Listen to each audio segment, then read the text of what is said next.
Hey everyone, and welcome back to a new video. Today's video topic is going to be a little bit different and a little bit hard for some of you because we're not doing a kind of regular book review where I critique something and kind of pick it apart and try and be constructive with it, but instead I have a lot of really positive things to say about this book. We are going to be looking at and reviewing the book The House of My Mother, A Daughter's Quest for Freedom by Shari Franke, who is the eldest daughter of Ruby Franke of 8 Passengers. This is kind of a bit of a follow-up to the past videos. I think I made 2 of them on the Ruby Franke and Jodi Hildebrandt situation. So please be aware going in that we are going to be discussing some really difficult topics surrounding children today. So please use your best judgment before watching the rest of the video, and you are more than welcome to skip if it's something that you don't feel you can handle listening to at this time. You know, that's absolutely fair. While I know it's a really hard topic, I do think it's important to keep talking about these topics that are a little bit difficult, because they can be helpful, they can be educational, they can be comforting to other people and letting them know that you're not alone, you're not the only one going through this. I think the topic needs to be discussed with care and compassion and kindness, but I do think it's important to keep talking about it, to keep raising awareness, to educate people on what these situations are like, and also to make sure we're providing kind of sources and resources for people to go find other information and help if they're in a similar situation. But videos like mine can only do so much, and what can be way more helpful and empowering is hearing from other survivors themselves, and that's why Shari's book is so damn important. And I hope that with today's video I can help just elevate her voice a little bit further. Not that she needs me, she's great, but like if I can play any part in like helping more people learn about her book and hearing from her and her side of things, then that's what I want to try and do. So if you do want to check out her book for yourself, and I would recommend it, because even though we're going in depth in this video, it's not, obviously there's a lot more to the book. Sorry, carrots grumbling in the background. So if you want to go and check it out for yourself, I will leave a link in the video description.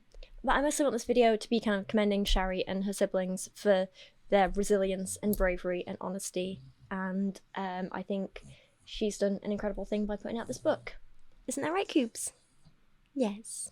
If you're unfamiliar with the backstory here of who the 8 Passengers YouTube channel was, and who Ruby Franke is, and who Jodi Hildebrandt is, then I'll also leave links to my first 2 videos down in the video description. But again, be warned, they're not very nice watching. They are very difficult, very emotive, but they're not necessary to watch because Shari touches on at least the vague outline of the situation in this video. She talks a lot more about kind of like before a lot of the bad stuff happened and the after. She obviously wasn't there herself for the during, and she doesn't feel it's her story to tell, which is absolutely fair.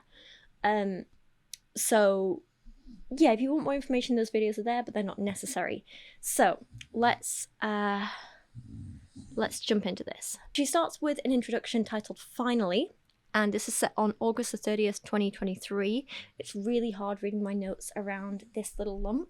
Even the introduction to this book is absolutely harrowing. So in August 2023, one of Ruby Franke's 6 children managed to escape from the family home where I think just 2 of the youngest children had been staying. I can't remember what happened to the other 2.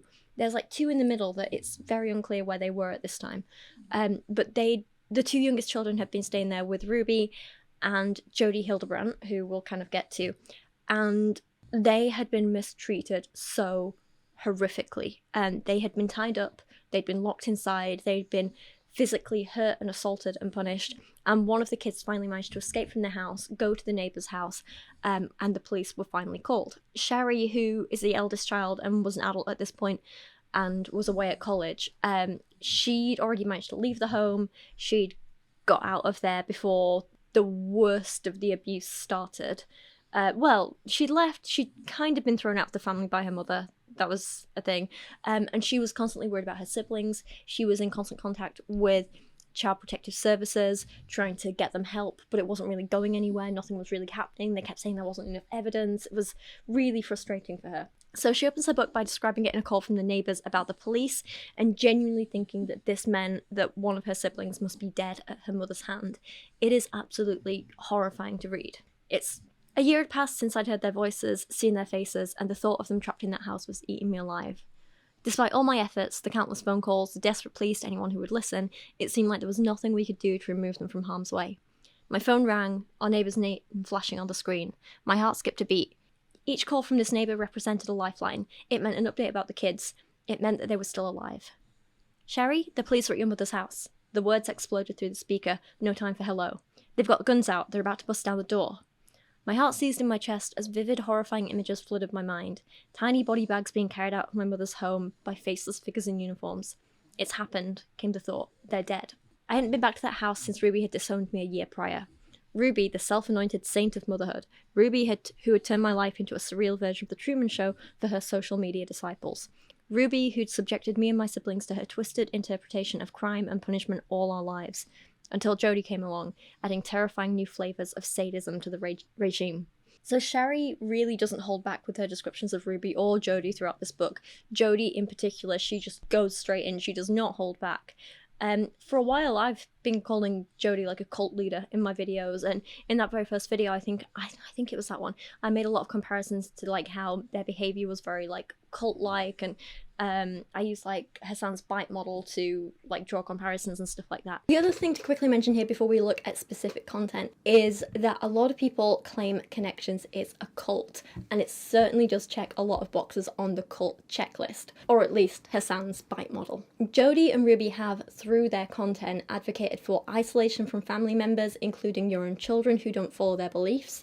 They absolutely try to control people's behaviours, diets, the way they dress, what they can do in their leisure time. They actively discourage individualism and punish disobedience. The reality snark writes that additionally, cults are always about control. The leader demands complete, unquestioning, zealous commitment from every member. Jodie managed to manipulate others into joining her in Connections despite having no qualifications for the type of work she claims to be doing. Plus, within a few months, she managed to sway Ruby to join her work and aid her 24/7. There are even rumours that she moved herself into the Franke home, making viewers question just how strong the manipulation and control over Ruby are. Going back to the bite model, there's definitely evidence of deception, discouraging access to non-cult sources of information, thought control, encouraging only good and proper thought, labelling alternative belief systems as evil or wrong, promoting feelings of unworthiness, guilt, manipulating feelings, instilling fear, and so on.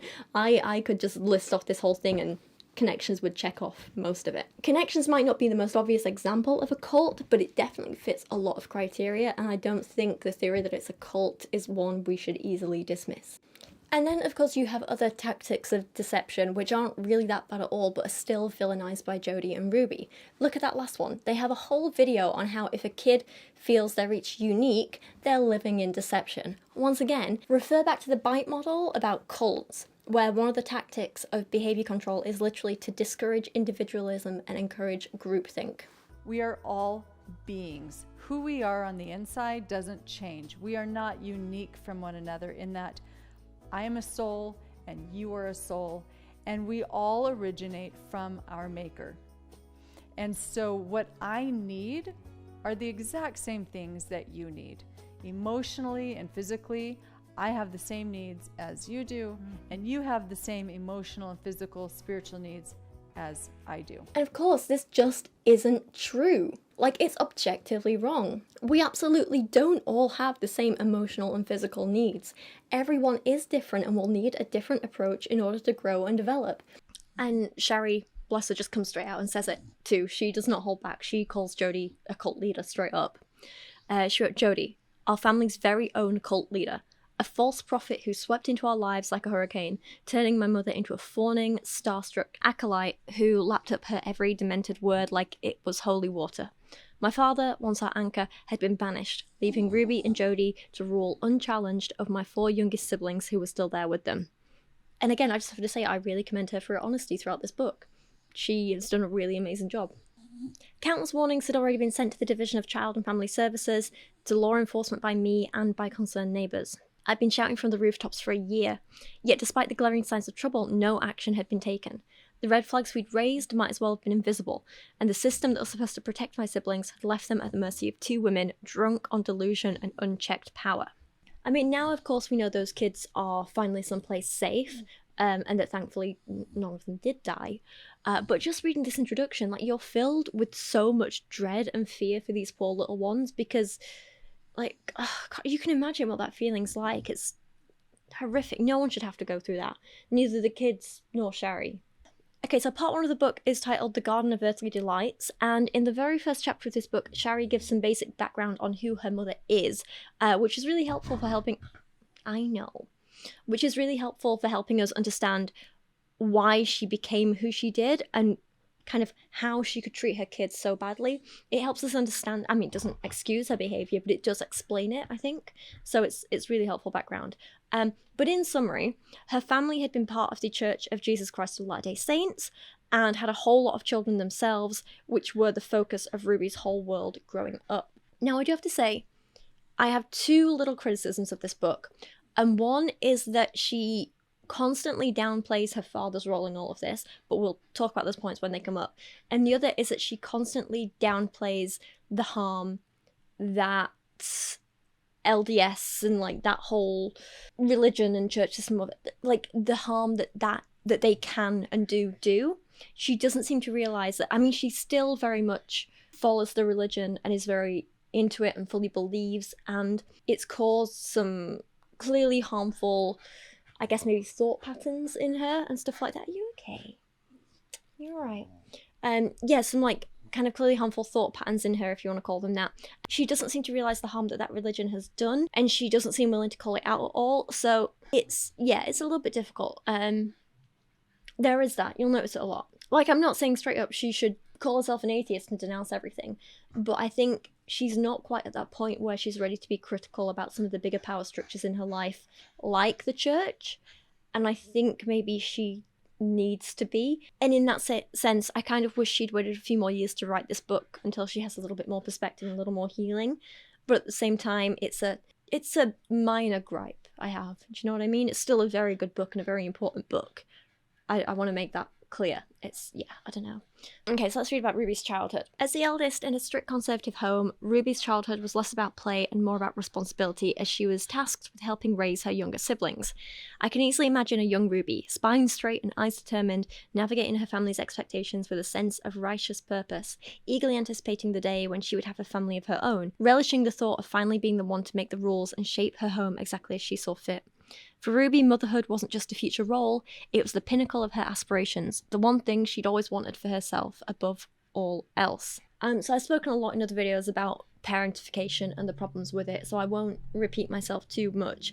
But basically, parentification, this is when parents force their children to take on more adult roles before they're ready, including doing things like making them look after younger siblings, take care of the home, or in some cases the children have to take care of their parents. This can cause a hell of a lot of trauma and developmental issues for these children, and it is often a form of child abuse and neglect. Clearly, this happened to Ruby when she was younger, and then as an adult, she continued that cycle of abuse with her own kids, which is really sad to see, but it does happen, you know? Shari is quite forward with pointing out these generational patterns of behaviour too, and she talks about how at 18, Ruby began to hunt for a husband. She writes, on a colour-coded vision board, Ruby outlined the key qualities she required in a man. 5 inches taller than me, handsome, car paid off, engineer. Her own father was an engineer, so perhaps she liked the idea of history repeating itself. It goes without saying her ideal man had to be devoted to the church. Thank you. It's at this point that Shari introduces her father to, I don't want to say the story, but like to her story, you know what I'm trying to say. And she paints him as, honestly, a bit of a pushover. This is one of my issues with this whole book. Like I say, I'm not sure how to feel about it, because we've seen in the old family vlogs that he was, to quite an extent, complicit in plenty of the less extreme child abuse and neglect.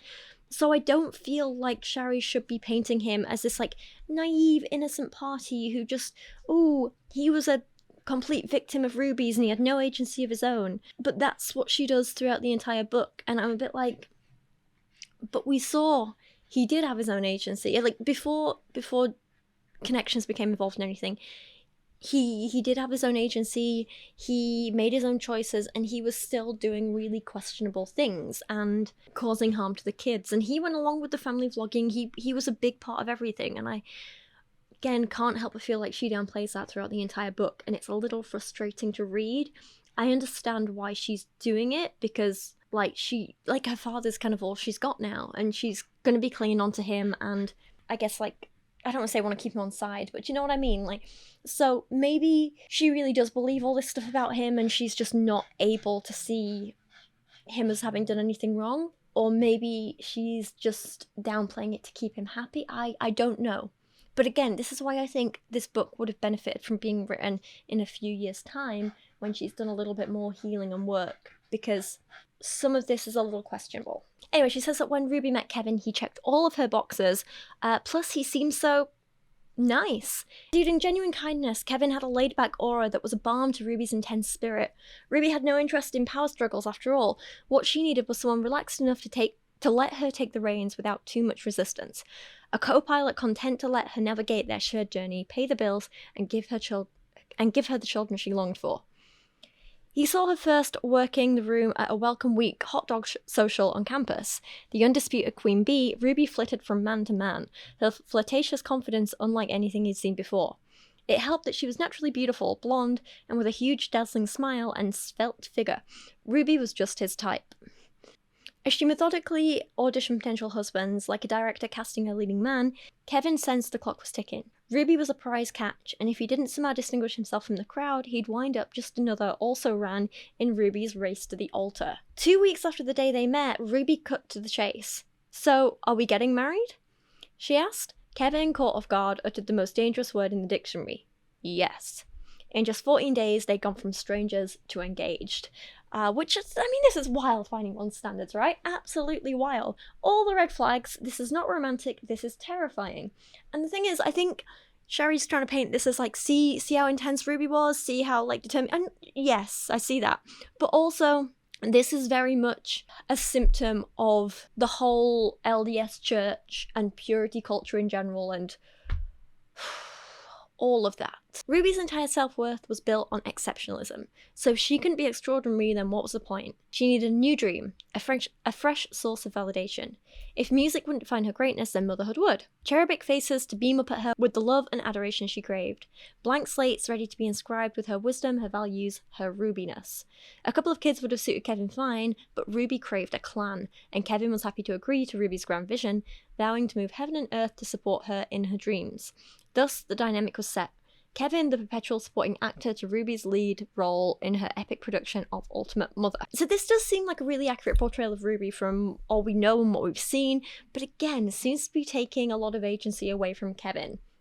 I'm not okay with him just being presented as like another innocent victim in all this, because it's a lot more complex than that, and I feel like Shari just isn't representing a lot of what we've seen of him. I do admit that later on, Jodie and her cult did control him and brainwash him and isolate him, especially in those final few years, but let's not forget how he treated his children before Jodie was even on the scene, you know? This is the man who would take his children's phones and read their text messages aloud in vlogs to embarrass them. You know, he played a role too, and is responsible for his behaviour at that time completely. Here's another example where Kevin takes their eldest son Chad's phone and starts to go through it at the dinner table. This in my mind is already a big invasion of privacy, and we're going to be talking about Jodie and Ruby's thoughts on privacy later in a lot more detail. But in this video, Kevin then starts to read out the texts on camera in order to embarrass Chad and the girl he's texting, these two children. It's bad enough to do this to your son, but to call out a stranger like this and expose her text to the public as well is so completely gross. None of these kids consented to it. This is not okay. Chad, what are you doing over there? You no texting at the dinner table. No texting. Let me see it. Let me see it. I see it. We should clarify that in our house, all our kids know that cell phones are free game for parents, so we can monitor safety. Yeah, no kid ever said, "Yay, I'm so glad my parents read my text messages." Said no. What is this? I really like you. Hold on. I did not say that. How do you work this stupid phone? How do The only downside to giving your kids a flip phone is I swear I have to remember how to work it every time I go through it. Who are you texting? No one. A new girlfriend. Whoa, whoa. I really like you. I saw you in my dreams last night. I'm telling you, it's not her, it was her brother. Look, go down. She said, I'm so sorry, that was my brother. Did How she? do I go? I saw you in my Look, Oh my gosh, sorry, that was my brother. What is the nature of your relationship with this individual?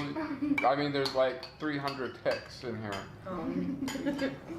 Do you like her, or do you just like her? She's a new friend. That is really, really messy. I don't know. I've seen him with her, and he likes her. Does she like you back? Probably.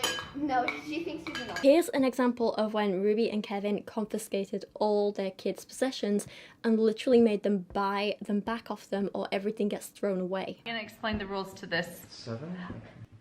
We're done. Julie, stop. I need the homework. So you're all like, what? I have your attention now? Is that it? You're all gonna listen? If you have something in the bag that you would like out, you can pay cash for it. So you learn the value of your items. Or you can give what? Dad, I'll let you take the conversation from here. You can do an equivalent value chore to get it back. What's it? And whatever isn't claimed by the end of the day goes in the garbage.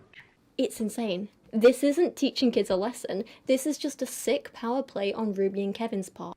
In chapter 2, Shari talks about Ruby's first pregnancy with Shari, and it's clear to see that even from the beginning, Shari felt objectified by her mother and treated more like a prize or an accomplishment or like or even like a challenge rather than an individual person to actually love. Shari literally describes her birth as 21-year-old Ruby had finally evicted me, her first baby, from her womb, which is very telling, isn't it? I feel for her so much. Somehow, through her fog of pain and exhaustion, Ruby managed a victorious smile. In her arms lay not just a baby, but a woman's ultimate power, her divine right to mould a new soul in her image. And it's clear that Shari kind of sees her father as a sort of saviour and her mother as just like a pure villain. Again, a little bit biased. When I was around 3 months, Ruby took me to a paediatrician to find out why I was so grouchy. My constant wailing was testing her vision of motherly bliss, but the doctor said it was just colic. When I began refusing my bottles and growing lethargic, Kevin freaked out, rushing me to the emergency room where they discovered that I had a life-threatening intestinal blockage. Without the immediate surgery I received, I most likely would have died. So, again, this is kind of like an example of where we see that bias a little bit.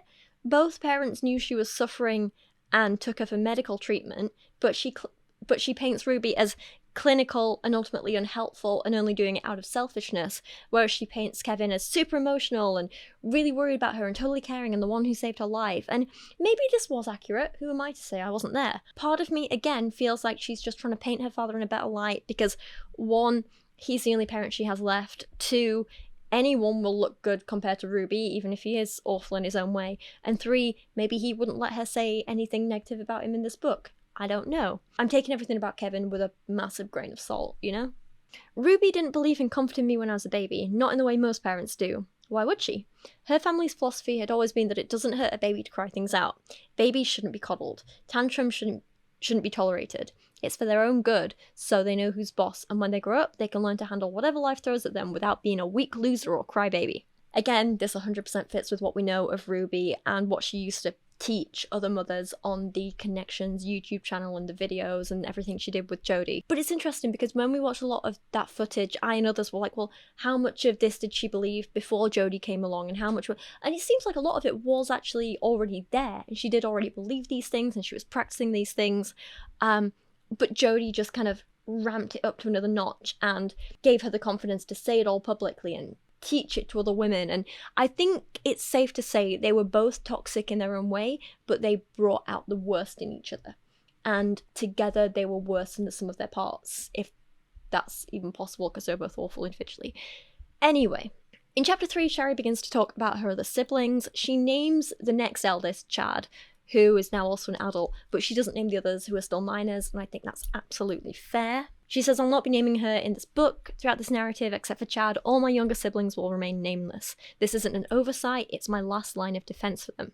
In a kinder world, their stories would not be fodder for a book, their private moments would be their own, known only to friends and family, not dissected by strangers on the internet. But peace and anonymity were never in the cards for us. It's a really good point to bring up because, like, everyone wishes that kids could remain anonymous online and not have this big social media presence. And I think this brings up a really important discussion point because obviously in an ideal world, these kids would have been anonymous online completely and we would have entirely given them their privacy, and like, obviously you don't want to talk about them and kind of make it worse and be like prying into their lives. But at the same time, it's like, well, this stuff did happen publicly, but this stuff all played out online and we have seen it, and we can't just pretend it doesn't exist, because at this point, pretending it doesn't exist at all would be like being complicit in their abuse and just allowing it to happen, and for Ruby and Jodie to get away with it. The fact that it has all happened so publicly and we have all seen it, I think means that we kind of have a responsibility to talk about it and discuss it without invading the kids' privacy any further, in order to educate people about this situation and try and get other kids who might be in a similar situation help. Because if we can look at their situation and be like, well, these were the red flags, these were signs, this is what went wrong, this is why it happened for so long, this is how we change that in the future, that's the only way we grow and learn. We can't create a better society by just ignoring the bad stuff that's already happened. You've got to look at it and analyse it and be like, well, how the hell do we get better, you know? It seems like from the start that Ruby was putting immense pressure on her kids. Shari writes that I quickly learned that anything less than unbridled enthusiasm would trigger Ruby into a rage. One hint of displeasure on my face and whack, a smack on my arm, a flick to my lips, or a sharp tug on my ear. I rarely cried when Ruby punished me. Only one person in the house was allowed to shed tears, and it wasn't me. So I kept quiet, maintained a neutral expression. But beneath that calm exterior, a realization was taking root. Mummy isn't very nice to me. Again, heartbreaking to see. In many ways, this feels really reminiscent to me of Michael and Debbie's, the way Michael and Debbie Pearl would discipline their children with violence. I've got a few videos on them if you haven't seen them already. They're awful. And yeah, I feel really sorry for these kids. At this point, Shari does mention how extreme the religious beliefs were that she was brought up with, and how that led to like her having major nightmares and fears as a kid. But this is kind of the only time we see her questioning this or thinking about like what the LDS Church kind of did to harm her. She doesn't quite go into it as much as I think it would have been helpful to. She says, as soon as the lights went out, others would appear. Grotesque figures straight out of a medieval hellscape. Demonic entities leering with twisted grins. Their contorted faces haunted my sleepless nights, their agonized stories playing out in my dreams. Why might a little girl harbor such tangible fears of demonic possession? I'm sure the deeply religious paradigm I was steeped in played a role. We firmly believed in Satan's power and the ability of his legion of fallen spirits to possess individuals. We believe that evil can inhabit physical forms, sometimes fleetingly, sometimes for extended periods. Having been raised to believe the very air I breathed was thick with unseen forces battling for dominion of my soul, it was a small step for my young mind to imagine that battle raging in my own bedroom. And once again, I have to ask, can we please not tell children that they're evil, under constant attack from evil, and surrounded by demons and likely to go to hell, please? It is unnecessary and cruel. Why would you tell a kid that? Of course you're going to traumatize them. One of the most heartbreaking early moments comes in chapter 4 when Shari is watching Ruby and her own mother, so Shari's grandmother, interact, and she comes to this realization. I blurted out, will you bring me silk pajamas too when I have a baby? Absolutely, Ruby said, her voice light. When you have a baby, that's when we can be friends. In that instant, everything clicked into place. The distance I'd always felt, the longing for a closer relationship with my mother, it all made sense. Ruby and I couldn't be real friends until I was a woman with a husband and a family of my own. Until I was her equal. Ruby had to become a wife and mother to truly earn her own mother's respect. I too would have to do the same. I would have to wait to be loved. And this is just horrible and heartbreaking and really sad. And there's so much internalized misogyny at play here. This idea that women aren't recognizing other women's worth until their mothers themselves is heartbreaking to see. It's awful. The moments of Shari being overly sympathetic to her father continue in moments like this, and again, it's frustrating as a reader because you don't want to question her experience and you don't want to take away a potential ally from her, but again, we all saw his behaviour, and now she's writing this, and it's just a bit difficult for. And again, I'm an outsider. I wasn't there. I don't know what he was actually like day to day, and maybe she's absolutely right. But also as an outsider, at least I can remain a little bit more objective and just go based on the actions of his that I saw, and not any like emotions I have for him, because I have none. You know, he's a stranger. No, the fork's gone to the left. How many times do I have to tell you? Ruby tutted disapprovingly, my youngest brother still just a baby resting on her hip. Kevin's eyes flicked to mine with a sympathetic glimmer. I'd always felt a strong kinship with him, like we were shipmates sailing stormy waters side by side. There was a stoicism to him, a quiet strength that I couldn't help but admire. Kevin might not have been a visionary like Joseph Smith, or an ironclad like the widow of Nauvoo, but in his own way he was a hero. A man who had taken on the thankless task of being the nice guy in our family. As my mother fussed over dessert, cursing under her breath, I sat on my father's lap, full of questions as always. So, in one of my last videos on like toxic boy mums, I don't know if you've seen it, but I spoke about like emotional incest, or covert incest it's sometimes called, particularly between like mothers and sons, but I also mentioned that it can happen between fathers and daughters, and I'm not at all saying that this is what's happening here. I'm not calling it that. But one of the points was brought up in a lot of the books that I read on the subject was how when there's like emotional incest going on, it can isolate the child from the same gender parent. So like if it's a father-daughter, the daughter can feel isolated from the mother. I wonder if there's kind of like a reversal of this here, where she felt so isolated towards her mother that she became overly attached and reliant on her father and kind of couldn't see any of the negative stuff in him. I don't know.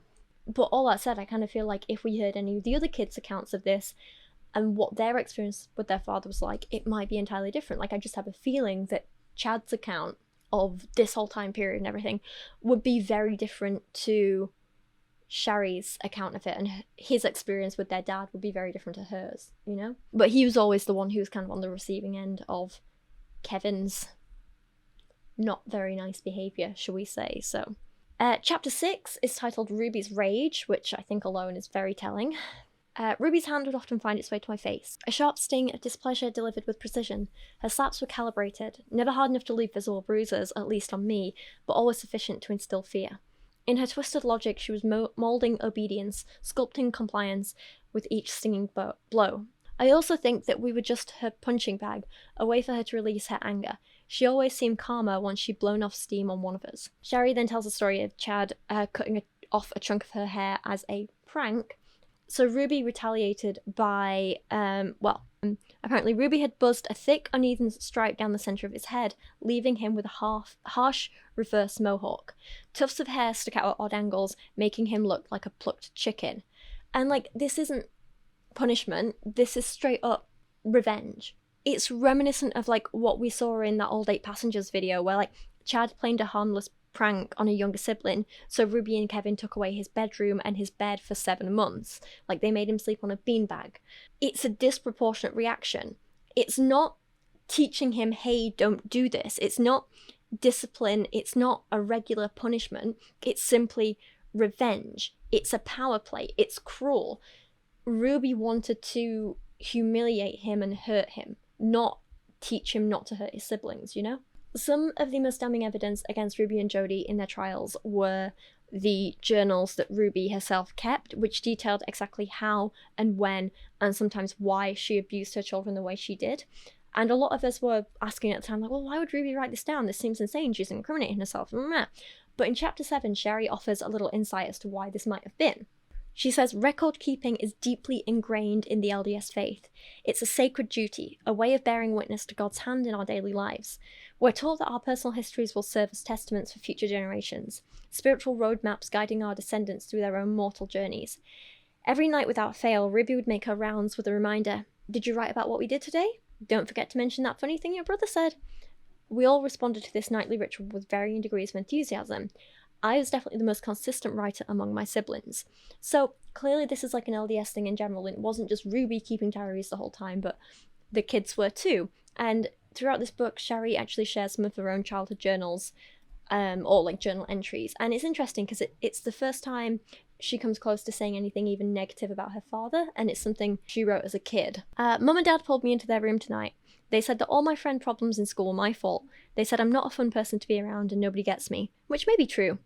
They said it seems like I try on purpose to annoy my family, but the truth is I just don't enjoy being around them. Ruby and Kevin are the ones who annoy me. And again, it's so heartbreaking to read this from a child, isn't it? It really is. Like, but this negativity towards her dad, if you can really call it that, doesn't last very long. She literally admits, like, even as a child in her old journals, about Ruby, she's so stressed, uptight, and strict that it's impossible to have fun or relax when she's around. Dad, on the other hand, is loose, easygoing, and handles stress very well. One thing's for sure, I am a daddy's girl. Part 2 of the book covers the time from when Ruby started the 8 Passengers channel and the family getting big on YouTube. So this chapter told me something that I didn't realise, and that's that Ruby only started vlogging after her own sisters started doing it, and her sisters found like a little bit of success with like family vlogging online.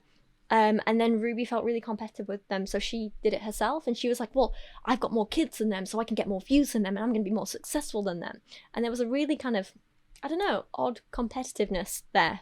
Shari says of her experience as a kid on YouTube, we never chose to be internet celebrities, but that made no difference. Soon our lives now revolved around non-stop content creation, whether we liked it or not.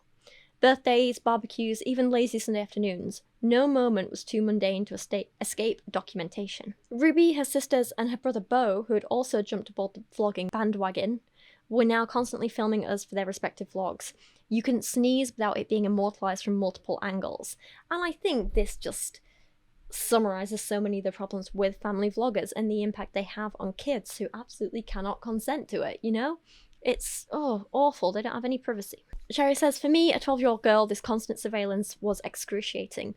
All I wanted was to grow up in peace, deal with my bodily changes and these pesky new zits without it being recorded. But my mother was omnipresent, her phone an extension of her arm, directing us like a Hollywood producer. Do this, do that, Shari, we're filming. Smile, Shari, say good morning. I was beginning to feel like a sideshow freak. For me, every video shoot remained a special kind of torture. I could never get used to it or relax. It was like one of those recurring nightmares when you're suddenly naked on a stage with a sea of eyes staring back at you mocking.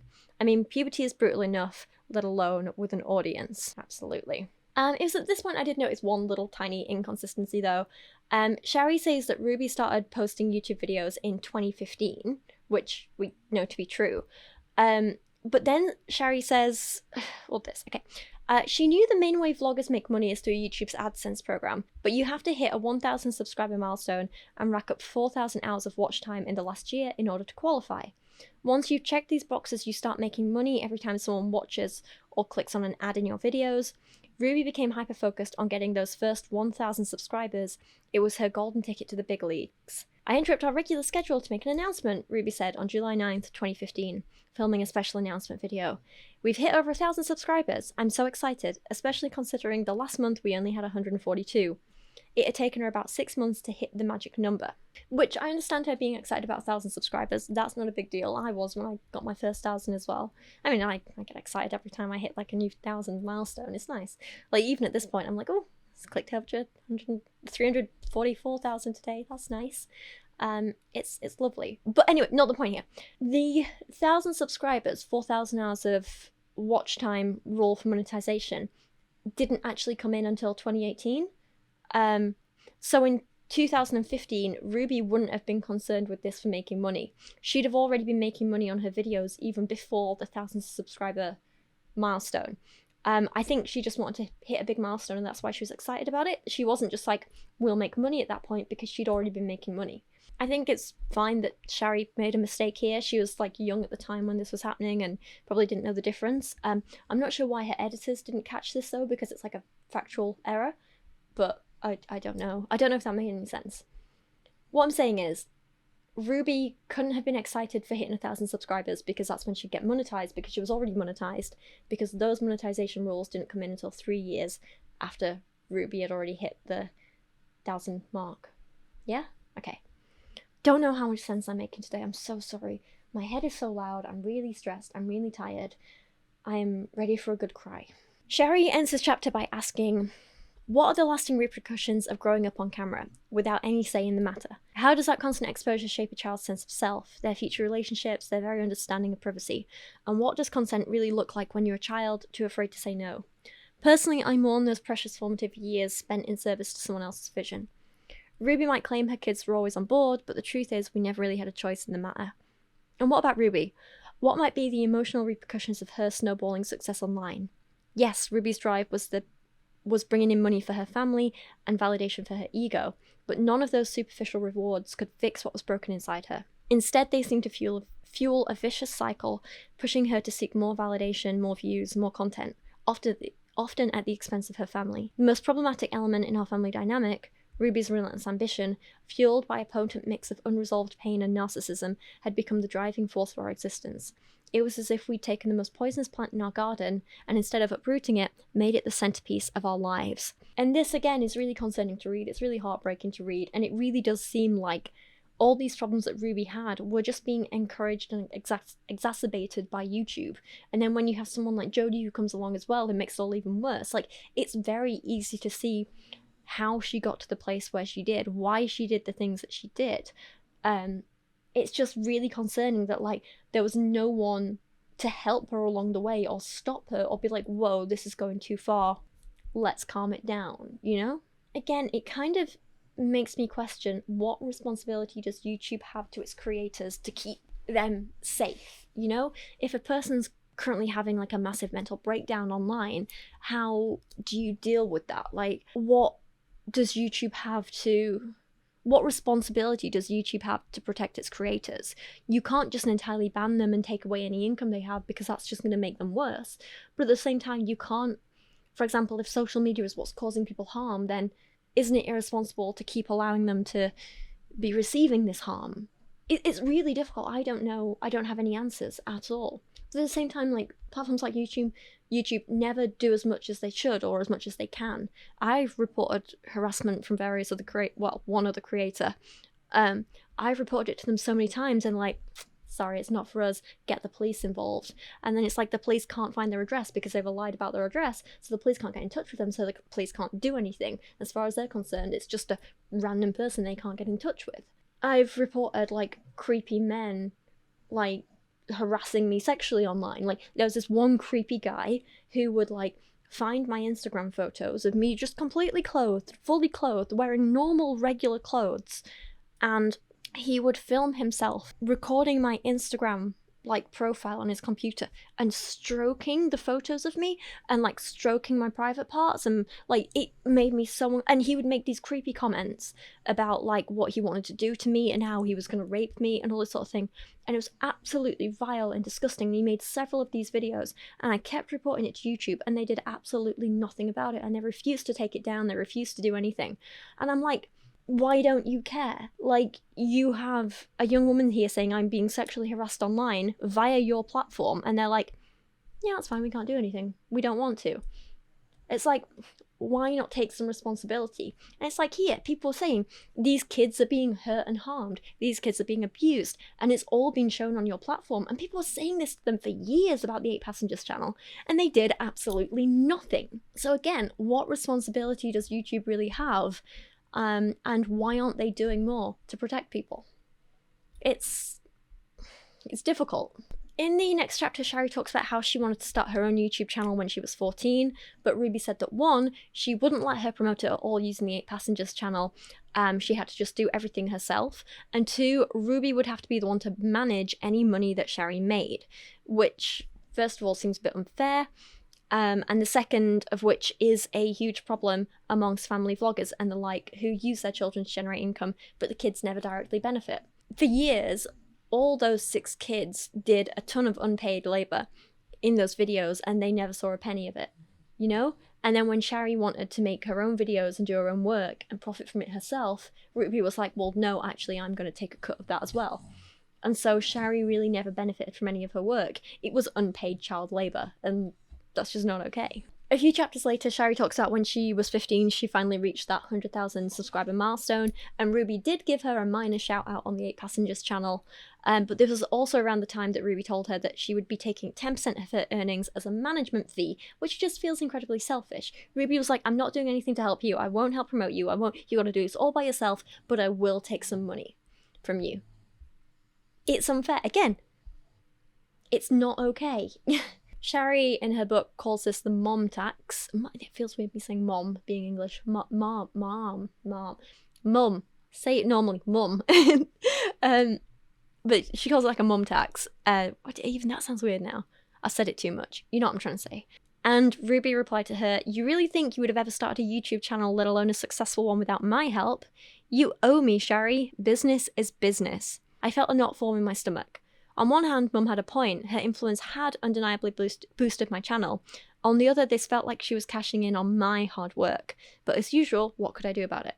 Nothing. And it's really sad to read about the kind of content that Shari was making on her channel, because just like Ruby and her mother, we can kind of see the cycle of abuse continuing with Shari here.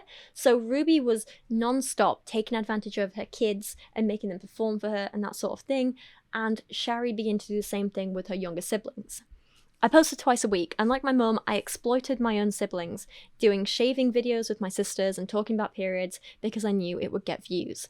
The guilt eats at me now, but back then I was just following the blueprint Ruby had laid out. This is what people like, this is what makes money, the personal stuff. And this isn't really surprising, and we can't blame Shari for this, and I don't think she should feel guilt because it wasn't her fault at all. But we see it. Kids today sort of like form their personalities or online personas or both from the content that they're watching and that they see around them, and of course from the people they know in real life. So if you've grown up entirely online and the content you're watching is the content that you're in, and the people around you are making this kind of content, then of course you're gonna do it too, you know? There's this book called Growing Up in Public, Coming of Age in a Digital World by Deborah Heitner, I want to say that is. I haven't pronounced that right. Which discusses what it's like for kids to grow up with the internet these days. And one chapter in particular talks about kids having an online presence and an online persona. And she says, posting about oneself is performative for both kids and adults. And to a certain degree, this is savvy and self-protective. What worries me is when a child appears to be crowdsourcing their personality. Kids experience the jarring differences between their peers' public personas and the real people. For teens, a certain amount of persona shifting between environments is a typical and expected part of their development. Kids, like adults, form a social identity that is different from their home identity. Over the years, though, I've met countless parents who worry how a life lived in public on social media will affect their children's identity and self-esteem. They're concerned that the reinforcement from peers is leading their kid to sell their soul to social media. So like I say, except in the case of Shari, like, growing up with her own mother posting her online constantly, there was a lot of clear blurring between the online and offline parts of her persona and her personality, and she learned to craft an online persona at the expense of her self-esteem and in some cases her morals, and at the expense of her siblings from her own mother. So it's no wonder she did these things, and I don't think she deserves to feel guilty about it. And I don't think we can really blame her for it, because she was still a kid who was just copying her mom. We also see Shari talking about the impact of having an audience judge everything you do when you're so young, and I can really relate to this. I mean, not the young bit, obviously, but I know that, like, even as an adult, reading comments about yourself is just impossible to deal with, and it bothers me so much. Like, there's people who make these like big judgments about you for like the littlest things, and people who talk about you like you're some fictitious character and not a real person, and I struggle with as well. Like, sometimes people get me mixed up with other people and like start talking about me as if I've done one thing when I'm like, well, I never did that. I think you're thinking of someone else. Like, I see it all the time, like, oh, I don't like her since she made a video with X, Y, and Z, and I'm like, I don't even know who that is, never mind, worked with them and made a video with them, you know? Or like, oh, when she said this, and this, that's when I decided I hated her, and oh, she's a terrible person. And then I'm like, well, I never said that, like, I think you're getting me mixed up with someone else. I think that's a different thing. But then someone else reads that post and says, oh, that she said that about that person, and they go and spread it to someone else, and it spreads to someone else. Then all of a sudden, you have like 10 people who are like, yeah, I hate her because she said this, and this, and I'm like, but I never said it. Again, I think you're getting me mixed up with someone else. I've got quite a generic face, and half the comments I get are like, oh, you look like this YouTuber, you look like this YouTuber, and that sort of thing. So I think it's easy for people to get me mixed up with other people, but it just really hurts to see, and it's really frustrating, and there's not really anything you can do about it. Anyway, I'm saying I find that really hard to deal with now as a 30-something-year-old woman. So I can't imagine how much worse that would have been for a 14-year-old girl. Like, it's hellish, it's unfair. Well, I don't think any adult should have to deal with it either, but no children especially should have to deal with that. Like, it's not something any kid should go through, and it's, yeah, horrible. So Shari writes about it saying, My mind drifted to comments I'd read online about myself. Words of strangers on YouTube who thought they knew me based on carefully edited snippets of my life. Ugh, Shari's such a kiss-up. She's always writing out her siblings and trying to be Ruby's favourite. So smug. And I know the blame obviously lies with the people who wrote this stuff about a literal child. Like, let's not do that. Let's stop making those kinds of judgments about people, especially kids, yeah? But let's also think about the people who are exposed to this in the first place. Her parents, they definitely share a bit of the blame too. We can't deny that, right? She writes, I thought back to all the times I'd smiled and nodded along with Ruby's demands, even when every fibre of my being wanted to say no. The countless moments I'd bitten my tongue, swallowing my true feelings and opinions for the sake of keeping the peace and ensuring the money kept rolling in. Our subscribers didn't understand what it was like to live under Ruby's iron fist, and they didn't know the consequences of stepping out of line. I'm not sucking up, I'm surviving, I thought. There's a difference. Absolutely. In this particular chapter, there's also more of the whole Ruby bad, Kevin amazing narrative. And while I do want to try and take this story at face value and be happy that she had this support, again, just knowing what we've seen of Kevin, I kind of find myself questioning it a little bit. Anyway, I'll read it out. You can make up your own minds. I'm not going to say anything. 8th grade year, I took a compulsory unit on mental health in school, and I learnt about the symptoms of depression. There, I recognised myself. Hopeless, self-loathing, and sometimes a desire to just end it all. I'd never told anyone about those feelings before, and now I knew they had a name. I felt compelled to say it out loud. Immediately after the class, I texted Kevin, Dad, I'm depressed. I don't know if I want to live anymore. Thank you for telling me, he wrote back immediately. We're going to get through this together. He even shared a link to an inspiring talk that he thought might help. Dad's quick response sent a wave of relief washing over me. For the first time in what felt like forever, I didn't feel so alone. Sure, an inspiring talk wasn't going to fix everything, but knowing he was there ready to listen and help, that was everything to me in the moment. Which, again, is lovely and wonderful, and I really hope he did get his daughter help.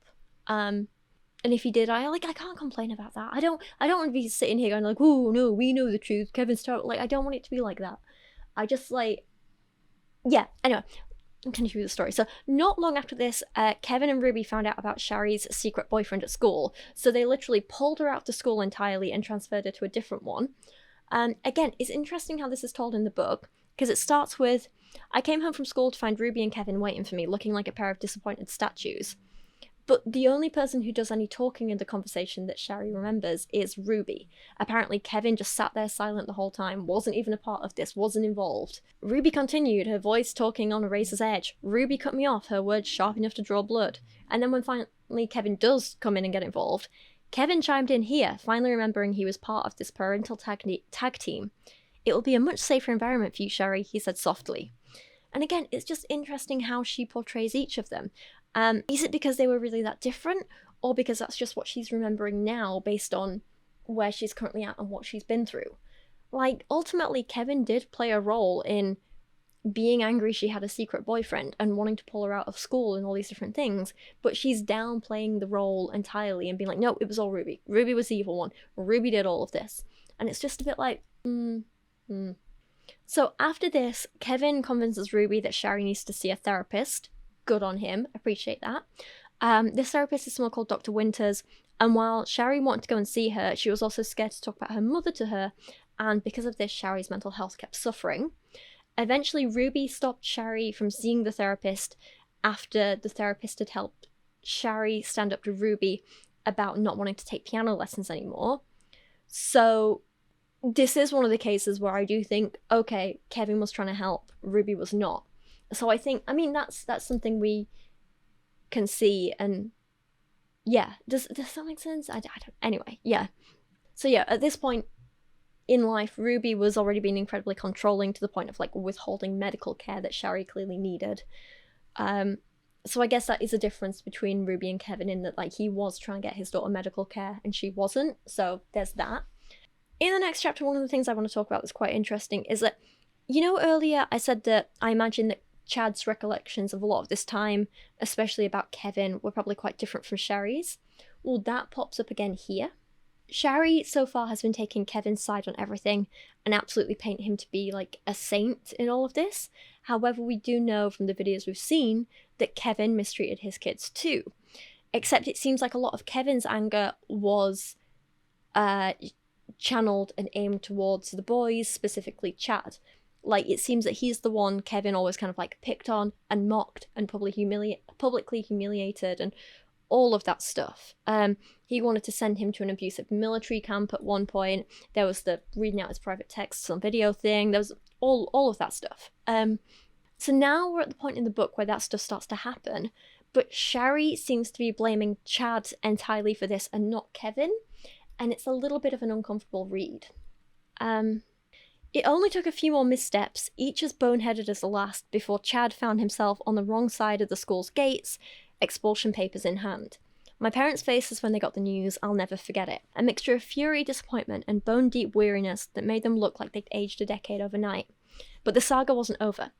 In 2018, Chad almost ruined our biggest family vacation / brand collab, a meticulously planned road trip to Universal Studios Hollywood, and our biggest brand collaboration to date. It was all going so well until Chad brought the chaos. While Ruby was filming her brand deal talking points in front of the iconic globe, Chad was being, in her words, an absolute punk by making constipated gargoyle faces and photobombing her carefully orchestrated brand content. Ruby's dream of picture-perfect family content was rapidly devolving into a blooper reel, so she banished him to the hotel room while the rest of us enjoyed the theme park. Chad, ever the rebel, wasn't about to let Ruby's parental decree keep him down, so he snuck out of the hotel, took a taxi, somehow sweet-talked his way back into Universal Studios, and had a great time by himself. Honestly, I kind of don't blame him, to be honest. It sounds quite nice, doesn't it? When we got back to the hotel, he was gone. We had no idea where he was for a while, and that, as far as my parents were concerned, was the absolute final straw. In Ruby and Kevin's eyes, Chad had become some kind of juvenile delinquent, a malfunctioning robot, and they just needed to find some way to reprogram him. They'd already considered sending Chad to West Point Military Academy and had been dragging Chad from one therapist to another, desperate for a diagnosis, some official-sounding label to slap on his misdeeds. Much to their disappointment, most of these professionals said that at 14, Chad was too young for them to conclusively pathologize, not to mention he usually ran circles around those poor counselors. Chad was often the most manipulative person in the room. Turns out going up on camera is excellent training for pulling the wool over people's eyes. Looking back, my parents should probably have just given Chad the space and time he needed to grow up. Teenagers act out. It's practically in the job description. But no, Ruby and Kevin couldn't fathom such a simple solution. Instead, they doubled down, more determined than ever to find a Chad whisperer, someone aggressive enough to break through his defenses. They were on a mission to find the perfect person to crack his code and rewire him to their liking, which is how the monster came into our lives. A monster masquerading as a mental health professional. Hey, baby. Armed with an tight smile and a mind full of psychological warfare tactics. A monster who would see my mother's inner darkness and cultivate it, nurture it, until it eclipsed all light. A monster named Jodie Hildebrandt. So this is where we get the introduction of Jodie. And I feel like Shari is kind of harsher to Chad than she needs to be. And now I'm wondering if it's because she blames him for Jodie being introduced to their lives, and she kind of harbours that little bit of resentment that she's still not worked through. But she does seem to go really, really hard on Chad and calling him like a monster, a manipulative, like all of these things. Like the most manipulative person in a room, like that's pretty harsh to say about your equally as abused brother, you know? And so I find it interesting that she's happy to go hard on him, but she goes so easy on Kevin and like glosses over the awful things that they, in particular Kevin, did to Chad, you know? Again, I don't want to say that Shari's feelings on this aren't entirely valid, because they are, and I don't want to say like, oh, she's wrong, but I also, again, I kind of feel like maybe she's still too close to this, too hurt by this, to have been writing this book at this point, you know? Anyway, on to Jodie, because we're finally having her introduced into the equation now. And Shari says of Jodie, a licensed clinical mental health counselor, Jodie had built a reputation in Utah's LDS community as something of a miracle worker. Her Connections program promised to help people overcome everything from porn addiction to distorted thinking, and she preached a philosophy based on 3 core principles: impeccable honesty, rigorous personal responsibility, and vulnerable humility. Intrigued by the idea of turning Chad from Dennis the Menace into an LDS poster child, Ruby immediately set up a Zoom call for Chad and Jodie. This high-stakes video conference took place in our hotel room in Orlando, where Chad had been grounded for the remainder of the trip. This was also when Jody suggested that Chad be sent away to the wilderness camp that ended up being an abusive, dangerous nightmare and was absolutely awful. But again, like, at this point, Ruby and Kevin chose this. For Chad, they didn't have to listen to her. They weren't manipulated by her at this point. They weren't suddenly under her spell. They weren't deep in the cult. They made the choice to send their son to an abusive wilderness camp knowingly. And I don't think we can downplay their responsibility in that. I don't think we can. Anyway, the important thing to take away from this bit of the story is that this is where Jody began to become ingrained in their life, and she started trying to get as much money out of them as possible. And these poor kids were the ones left suffering for all of that. She had some other ideas for his immediate rehabilitation, including sending him away to Anasazi, a wilderness therapy program in Arizona for troubled teens. Jody painted Anasazi as a transformative experience, a place where Chad could shed his rebellious ways and emerge as the obedient, spiritually aligned son my parents craved. It sounded like a miracle cure-all, promising to fix every conceivable teenage problem with a bit of fresh air and wilderness survival. Never mind the eye-watering price tag of $13,945 for just 49 days of treatment. Air quotes there were mine, not Shari's. But my parents, flush with YouTube money and blinded by desperation, didn't even blink at the cost. They were too entranced by Jody's promise and too eager for a quick fix to question whether this was really in Chad's best interests. "Whatever you say," said Ruby, desperate for a solution, and thrilled to be collaborating in Project Chad with this supposed guru of self-help. Shari says that she saw the red flags in Jody right away. "I looked Jody up online, and something about her rhetoric made me feel uneasy. Her photo was off-putting, her gaze sharp and efficient, her smile seemed severe, unyielding. In retrospect, though, it wasn't just her physical appearance that unsettled me. It was the complete absence of any nurturing energy, the warm, comforting aura one might normally expect from someone who has supposedly dedicated their life to helping others heal. Instead, her messaging and her appearance seemed oddly smug.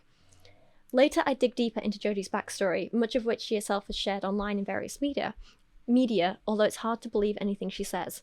She says she was the 6th of 7 kids born to a fighter pilot, dad, and stay-at-home mum.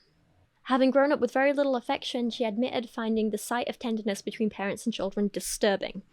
Jody has publicly shared stories of being sexually abused by a 15-year-old neighbour when she was 2 to 5, and again by a 16-year-old who lived with them when she was 7 to 9. She said at age 21, she finally told a counsellor about the abuse. So again, it seems like Jody was a victim and then grew up to be a perpetrator of abuse herself.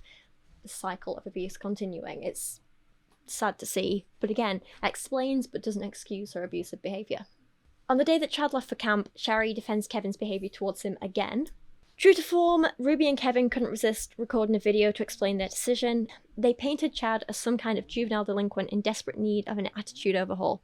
Kevin, uncharacteristically, took the lead, his voice stern as he laid out the situation.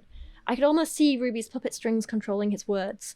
As Ruby spouted this nonsense, I watched Kevin nodding along at all the right moments, but there was something in his eyes, a flicker of doubt perhaps. He'd later claim he disagreed at the time, before eventually falling in line. In that moment, though, he was the perfect supportive husband, backing up his wife's delusions. Again, it makes me a bit uncomfortable that she's not holding this man accountable for his actions. I mean, she has to admit he did this because we saw it on camera, we have evidence of it, but she's still finding excuses and trying to explain it away, and it just frustrates me.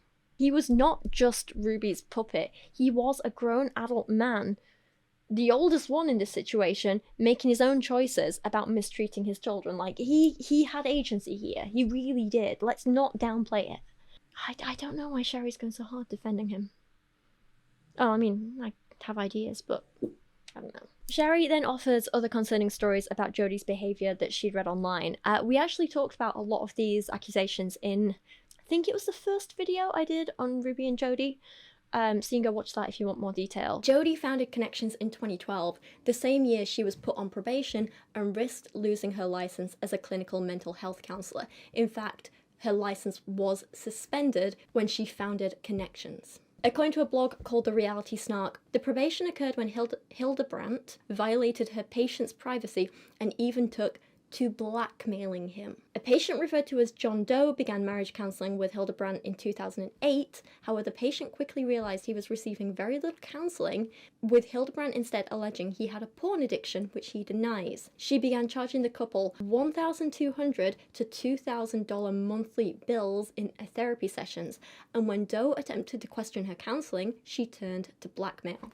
She purportedly discussed Joe's fictitious addiction with the LDS church officials and BYU officials to unravel his personal life. That is, she went to the people at the university he was attending and attempted to get him kicked out of his course and stuff like that. The reality snark goes on and says, as a result of violating state laws by disclosing classified information, Hildebrandt was put on probation for 18 months. This story is backed up by an article in the Salt Lake Tribune, who back in 2012 reported that all the claims made by Jody Nan Hildebrandt were false, the man asserts, but they led to his loss of privileges in the church and ejection from Brigham Young University. The article goes on, quoting the man who says, "She just lied wherever she went to further an agenda to destroy my life. We came there for marriage counselling and she pulled us into her porn marathon." So I have to ask, what is wrong with this woman?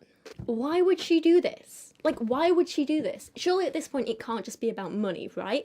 You'd have to be cruel or delusional to do this. Surely. Jody is also known for repeatedly blurring the lines between patient and friend, and she did it back then with this John Doe and his wife. While she was giving therapy to this couple, she apparently also gave the wife a job in her clinic without documenting whether she had given the patient information about the benefits or risks of blurring their therapeutic relationship, which sounds similar to how she recruited Ruby almost 10 years later. So, just to recap, she was giving therapy to this couple, also private therapy sessions to the man. She gave the wife a job in her office where the wife could very easily get access to the private notes of the husband and other patients and stuff like that.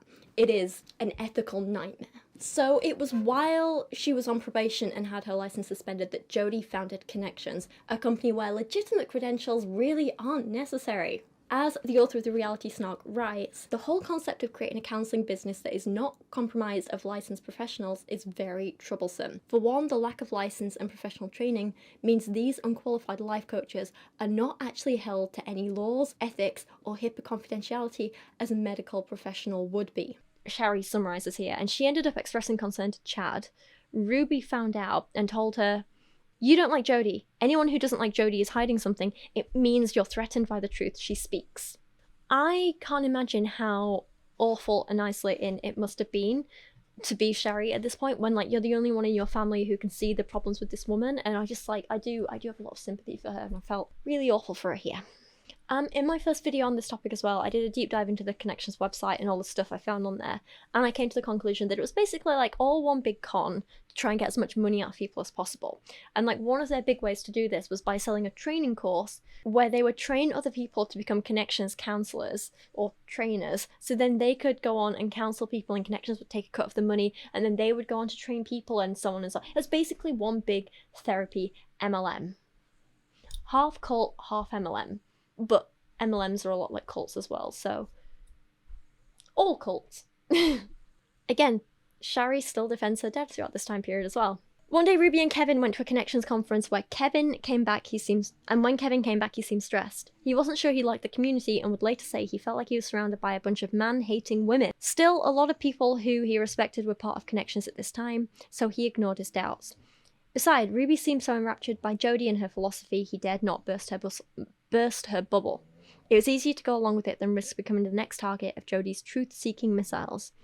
But that was the beginning of the end for them. Ruby became more and more involved in Connections, diving into Jody's concepts of truth and distortion, two innocuous-sounding words that would soon become the bane of my existence. The program was as expensive as it was extensive. The 6-week team leadership training, which included 6 90-minute sessions with a certified Connections trainer and access to Jody's ever-growing library of more than 100 podcasts, came at a hefty price tag of $4,995 per person. Extortionate. For those truly committed to Jody's philosophy, or perhaps those she deemed in need of more intensive help, there was an 18-week company leadership program costing $14,985. It seemed Jody believed in the old adage, if you're going to fleece someone, you might as well go for the whole sheep. The fruits of her labour were evident in her $5 million luxury home in Ivins, a picturesque town 4 hours south. Complete with a pool and safe room, it stood as a gleaming testament to how lucrative the business of fixing people could be and just how persuasive Jodi was at reeling in disciples and indoctrinating them. Jodi's playbook focused on isolation and control. To fully embrace her teachings, Connection students were urged to distance themselves from anyone not living by Jodi's truth. It was like watching a real-life invasion of the body snatchers. Shari also points out how Jodi made a habit of isolating, villainizing, and pushing out all the husbands so she could control the wives. We saw her do this with Ruby and Kevin, but apparently they were not her first targets. It was a pattern of behavior. In Jodi's rigid world, innocence was rare. Those deemed distorted, usually husbands, were told to abandon their families to work on themselves, alone. Jodi seemed to specialize in guiding wives to distance themselves from their husbands or kicking them out entirely. Connection's language framed this as inviting him to leave, code for "I'm going to make you isolate yourself from everyone you know except Jodi." Shockingly, the husbands often went along with it, fully convinced that it was in the best interest of their families. It was like watching lemmings jump off a cliff. And this is where I do have to say, I do have sympathy for Kevin, and I do think he was the victim here at this point. I do genuinely feel for him. I don't agree with excusing everything he did pre-Jodi, but I do think after a certain point when Jodi was in their lives, he did become indoctrinated, and he was, like, I think he went into it willingly, and then he got too far in, and then he was manipulated like the rest of them, and I do think he was a victim of her and the cult to that extent. So the book goes on, and then in regards to Ruby and Jodi's relationship and how these two people together became more toxic than the sum of their parts, like I said before, Shari provides this, what I think is a really important insight. It's interesting to compare Ruby's glacial approach to parenting with Jodi's rigid philosophy. These two weren't just similar, they were symbiotic. Jodi's connections doctrine wasn't so much a revelation to Ruby as it was a mirror, reflecting and magnifying the harsh worldview she'd always held. Connections wasn't introducing Ruby to a new way of thinking, it was giving her the vocabulary and the pseudoscience backing to justify what she'd been doing all along. Jodi's system had simply slapped a fancy label on this emotional starvation diet and called it therapy. In the end, Connections didn't change Ruby's tactics, it just gave her a manual to refine them. Shari then spends several pages detailing all of the one-on-one counselling sessions that she personally had with Jodi. Mostly this just meant Jodi telling her over and over again about how she wasn't a good person, she wasn't doing enough, and she made Shari keep these meticulous lists of all the bad things she'd done in her day-to-day life. These are like relatively minor things compared to what she ended up doing to the younger children later on, but interactions like this show just how she'd get inside people's heads and make them insecure enough that she had complete control over them. This explains how she started the manipulation and how it could get so bad with some people. Okay, this is much better, Shari, Jodi said 5 weeks in, her eyes scanning the pages of my meticulously documented mess-ups. Now I'm going to teach you a very important technique, a way to transmute the adulation and turn it into something useful. Okay? I said, my voice filled with an eagerness that was surprising even to my own ears. Next time you identify your adulation, Shari, I invite you to explore its opposite, Jodi continued. Think of it as a balancing exercise. So I should self-denigrate instead. Very good, Shari. So let's say you assume you're going to ace a test, because of course you think you're so very clever. Change the language in your mind. Flip it. Think to yourself, oh my gosh, I'm going to fail this test because I'm a very stupid little girl. Excuse me? Yeah, I want you to imagine what it feels like to fail the test. Really inhabit that feeling. Shari, be humble. You are far less clever than you think you are. Now tell me how that feels. Be honest. And this is so damn unhealthy. This is literally like the opposite of what therapists will tell you to do and encourage you to do and teach you what to do. You know, this is how Jodi got exactly what she wanted. She would whittle down their self-esteem so much that it was so easy for her to control and manipulate. It's absolutely disgusting. Shari says, like Ruby, Kevin and Chad, I drank the Connections Kool-Aid, more like chugged it by the gallon. Within a few months of starting my one-on-one therapy sessions with Jodi, I was a card-carrying, insufferable Connections convert, obsessed with analysing every thought that crossed my own mind, as well as every thought that crossed anyone else's mind too. I could practically hear my friends' eyes rolling back in their heads as I launched into yet another lecture on the dangers of distorted thinking, but I couldn't help myself, couldn't resist the urge to correct their flawed perceptions, to show them the error of their ways, now that I understood truth. I managed to drive away most of my friends at school. Surprise, surprise, no one wants to be around a preachy 17-year-old firebrand.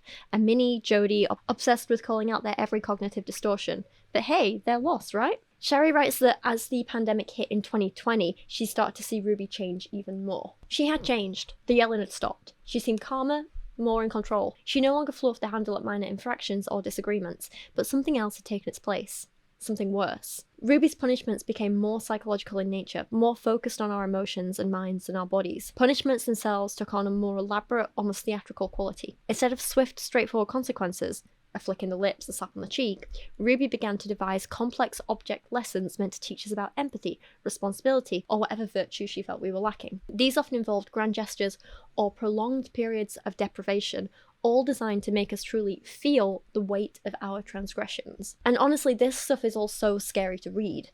This is also the time when Chad's punishment of having his bed and bedroom taken away happened, and it's kind of interesting to read about it from this perspective, because I remember at the time everyone was like, how the hell can the parents do this? They're monsters. Why would they do this, and why would they post it? But Shari offers some insight about why they felt it was not only okay to do, but to post online, because they didn't think they were doing anything wrong, which is one of the scariest parts of all this. In a video titled What We Haven't Told You, Chad dropped a bomb that would soon detonate our family's carefully curated image. He mentioned casually that he'd been sleeping on a beanbag on the basement floor for 7 whole months. Ruby saw nothing unusual about this. Chad acted like he didn't care. It was a masterclass in emotional suppression, a skill we'd been forced to perfect. When he let slip during filming what his current sleeping arrangements were, he did it so coolly, I doubt Ruby really even noticed. But Ruby's new editor did, and he made Chad's revelation the focus of the video, misguidedly thinking it would be interesting content. Ruby didn't hesitate to post it. Why would she? Jodie had been pumping her full of misplaced confidence, convincing her that her unique parenting philosophies were not just acceptable, but admirable. As the upload bar reached 100%, Ruby sat back, satisfied. In her mind, she wasn't just a mother anymore. She was a truth teller, a revolutionary parent. Ruby, high on Jodie's toxic positivity, was about to proudly display her son's dehumanization for millions to see. Even Dwight, our dog, had more comfortable sleeping arrangements. The internet went ballistic. Ruby's face paled as she scrolled through the comments. YouTubers and TikTokers were accusing her of child abuse. But this is all wrong. They don't understand. Ruby, Kevin suggested, maybe we should take the video down so we don't lose subscribers. No, Ruby snapped. Jodie says we need to stand firm in our truth. We can't let the haters win. And again, sorry to keep harping on about the Kevin thing. I don't want to pick this book apart. I don't. But this is the one little thing that's just like niggling at my brain. Bothers me. Kevin isn't innocent in all this. He suggested taking the video down here not because he regretted what they were doing to Chad, not because he saw anything wrong with it, but because he was scared to lose subscribers. He wasn't like, actually, let's give our son's bed back because this is barbaric. He was like, let's just make sure no one knows about it so they keep seeing us as good. Kevin is not a good guy in all this. I do have some sympathy for him later, but he had his part to play too. That one video burned down the 8 Passengers YouTube channel overnight and cost our family 90% of our income. Hundreds of thousands unsubscribed, and brands once eager to associate with our wholesome family image couldn't distance themselves fast enough. Overnight, we went from wholesome family influencers to social media pariahs. Deserved, but also it's scary that kids can have their family's income taken away this quickly. But then again, if that income is made off abusing them, they deserve better still. It's a complicated topic. Shari then talks about how at this point people began to look back through all their old content and saw all the other things that Ruby and Kevin, I'm going to keep saying it, and Kevin, had done in the past, and obviously everyone was angry because these were children being abused, obviously. Shari writes about this. Angry viewers didn't just leave mean comments, they went after what remained of our family's livelihood. People bombarded BYU with calls and emails demanding they fire my dad from his professor job. Someone even started to change the org petition accusing my parents of abuse. Just like that, Ruby and Kevin were cancelled. The truth was out there, replayed in countless reaction videos and commentary channels. Ruby and Kevin sent cease and desist letters to content creators who dared call her abusive. Interesting that it's dared call her abusive and not them abusive, because it was definitely directed at both parents at the time, wasn't it, babe? They were desperate to silence the criticism and stuff the genie back in the bottle. Things got real when Child Protective Services showed up at our house. They didn't find any evidence of child abuse, but the damage was done. There was no going back to our picture-perfect online image ever again. Watching all this unfold, I felt conflicted. Part of me was glad others finally saw what I'd known for years, but I was also worried if the public shaming would only make Ruby double down on her strict methods. Would the very attention meant to help us end up making things worse? As the backlash intensified, Ruby's rage burned brighter, fueled by a mix of self-righteousness and victimhood. In her mind, she wasn't a controversial figure being held accountable. She was a martyr, crucified for her unwavering dedication to tough love. I am mother, I know best. I feel conflicted reading passages like this because it seems like Shari is still quite annoyed and bitter about the channels who've spoken about this whole thing, even though, like, not long ago, she was literally like, hey, anyone who's downloaded clips and archived them, like, can you send them to me? We need them for, like, the court cases and stuff like that. She was reliant on commentary channels then and seemed happy to work with them. But at the same time, she's very much like, they went after our income, how dare they, blah, blah, blah. And I'm like, well, again, on the one hand, I'm conflicted because you wouldn't want to take away a family's income like that. But at the same time, they were millionaires. Like, they weren't like me. They weren't just, like, scraping by paycheck to paycheck, making a few £1,000s a month. Like, they were millionaires with, like, brand deals worth tens of thousands of dollars, and they had a crap ton of money in this huge house. They owned a house, they owned cars, they had all this stuff. Like, even losing 90% of their income, they still had enough, like, savings and money in the bank, hundreds of thousands, millions, to fall back on and live off. Like, they could have still lived a very normal, comfortable life, even without the YouTube income. So it's not the same as, like, taking away someone's... They need money every month to keep a roof over their heads. It's not... I don't know. It's difficult. It's conflicting. I don't know. Anyway, meanwhile, during this time, Jodie had started gaslighting Shari like crazy. Like, bless her, poor girl. You're not getting it, Shari, Jodie snapped. This is about more than just tallying thoughts like an obedient little drone. I'm sorry I mumbled, my voice barely above a whisper, cheeks burning with shame. Stop apologising. See, this is exactly what I'm talking about, Shari, she barked, her voice rising. For clarity, I asked her exactly what kind of ugliness I wasn't seeing. You see how focused you are on getting approval from me, she said? You're still in self-adulation, Shari. You still need to hear that you're the best, the cleverest. Your areas of weakness are compassion and empathy, but all you seem to do, even now, is look for ways to boost your own ego. The next week, my heart pounded in my chest as I confessed to Jodie how much her words had affected me. Jodie? I said, my voice shaking slightly. I just wanted to tell you how much it hurt me when you said I was an obedient little drone. But you were right, and I'm very grateful for your honesty. Hearing truth is the only way we can bring about change. I never said those things, Shari, she replied calmly. Excuse me? That's not how I talk. You must have misinterpreted my meaning and then remembered it as fact. After the session, I took a look at my journal, flipping to the entry I'd written after last week's call, just to check, and there it was in black and white. Obedient little drone. Unempathetic. Not getting it. I stared at the words, a sinking feeling in the pit of my stomach. Thoughts like tiny spiders began to crawl up my spine. How many of the times had she twisted my own memories against me? This really is classic gaslighting, and it is absolutely disgusting to see it used against a child. The final straw for me was when Jodie started talking about how babies are distorted.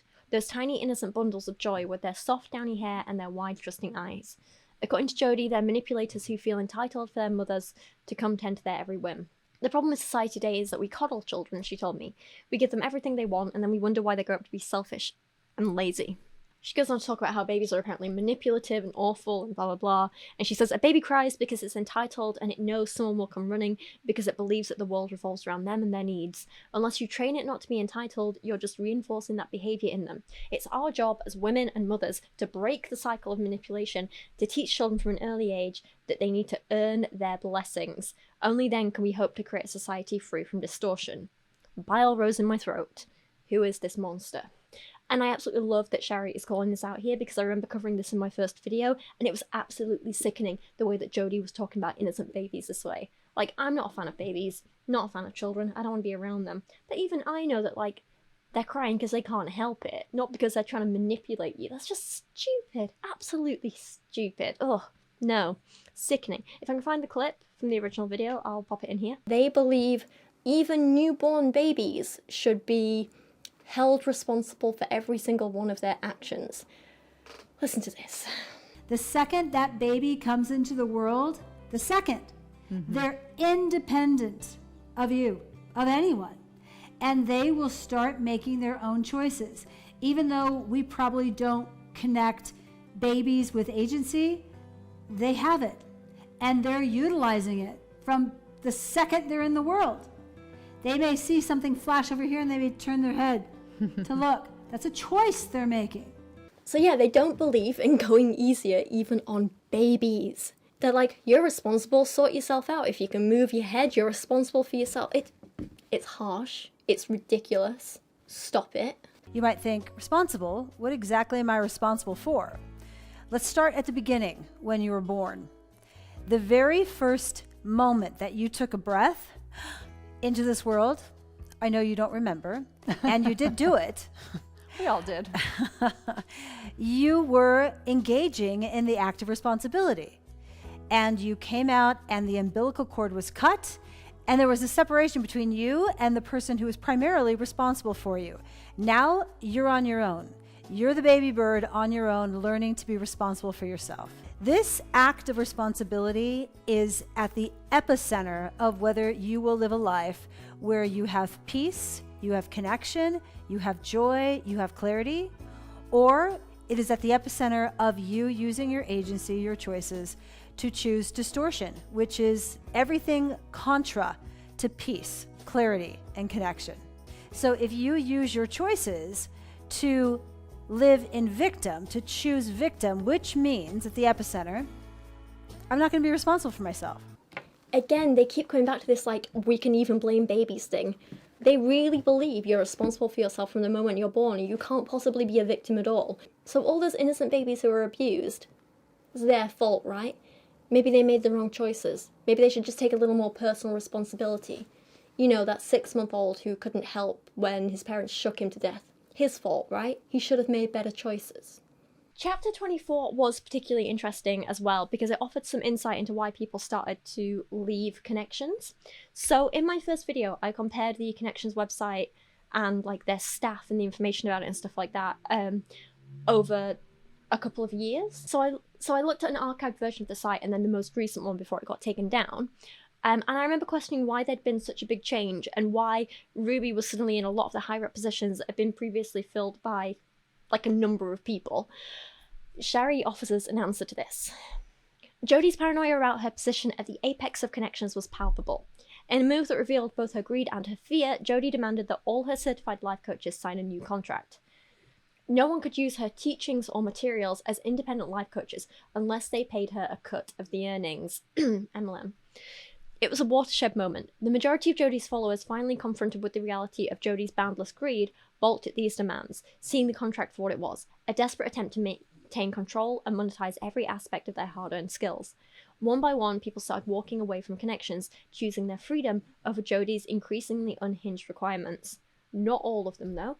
My mother, in her blind devotion to Jodie and her teachings, signed the contract without hesitation, hell-bent on cementing her position as Jodie's most loyal disciple. And this here explains so damn much. I'm very, very glad Shari took the time to include this and explain it all.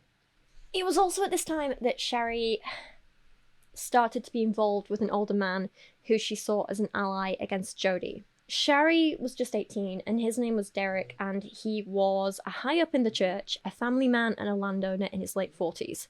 In May 2021, right after I graduated high school, he asked for my help with social media strategy for his company, offering me a side gig to help him put the videos together for YouTube. Having just turned 18, it meant a lot to me that a respected adult like him had singled me out and recognized my skills and talents. He starts by massively love-bombing her before he ends up quite literally sexually assaulting her multiple times.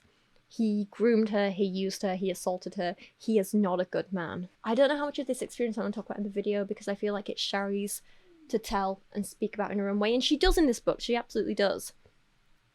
But I think two of the big things that I want to point out around it are that, one, even when she finally tells people and gets help and gets away from him, the church does absolutely nothing to punish him, and he isn't punished in any way, but Shari is the one who is treated like an outcast and like she's done something wrong. This is clearly a massive issue with the church that she doesn't want to address or really look at, probably because she's still so involved and invested in it all. And two, I do think it is kind of like a teaching moment for us and an educational moment, because one of the things I've spoken about a lot in my videos is how often predators will seek out vulnerable people, people who've already been abused in the past, who are traumatized, or you know, just people who are vulnerable, and they take advantage of them. It's like they can single them out and hone in on them. And that's clearly what this man did. He knew about her rough home situation and he took advantage of it so he could abuse her. It's disgusting. It genuinely feels sometimes like every adult in this poor girl's life was out to hurt her and take advantage of her in some way, and I am furious on her behalf. Thankfully, she later finds support from, I think it's one of her old teachers, and kind of she moves in with them and gets support that way, but... Okay, day 2 of trying to film this. Let's give this a go. Apologies if you can hear my washing machine in the background. There's not a lot I can do about it. I need to do the washing. And it's in this room, so and it echoes through the whole flat. So it's life. I'm sorry. Okay, so I think we got to the part where Shari was just about to kind of leave for college, and it was at this point that Ruby decided to move Jody into the family home, into what used to be Shari's room, because, and I quote, "Jody's not well," Ruby blurted out, skipping any pleasantries. "She's been bombarded by the adversary. Her soul is under siege from Satan himself, Shari. He's trying to silence her truth, so she's moving in with us. We're gonna get her better help." I nearly dropped my phone. Wait, what? "My mother's unhinged guru was locked in a battle with evil, and her solution was to crash at our place.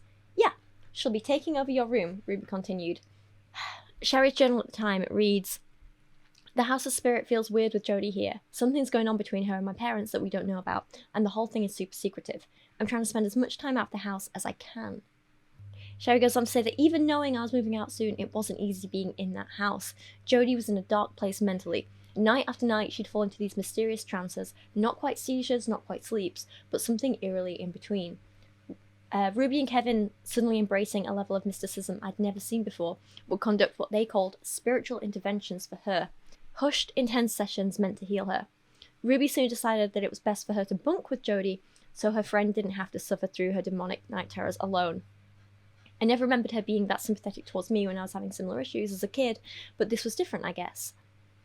So, I have always kind of wondered, like, what this was, because this was something that Ruby wrote about in her, like, journals and stuff as well, about, like, trying to save Jody's soul and whatever. And I'm like, was Jody having, like, a mental breakdown that they interpreted as, like, demon possession?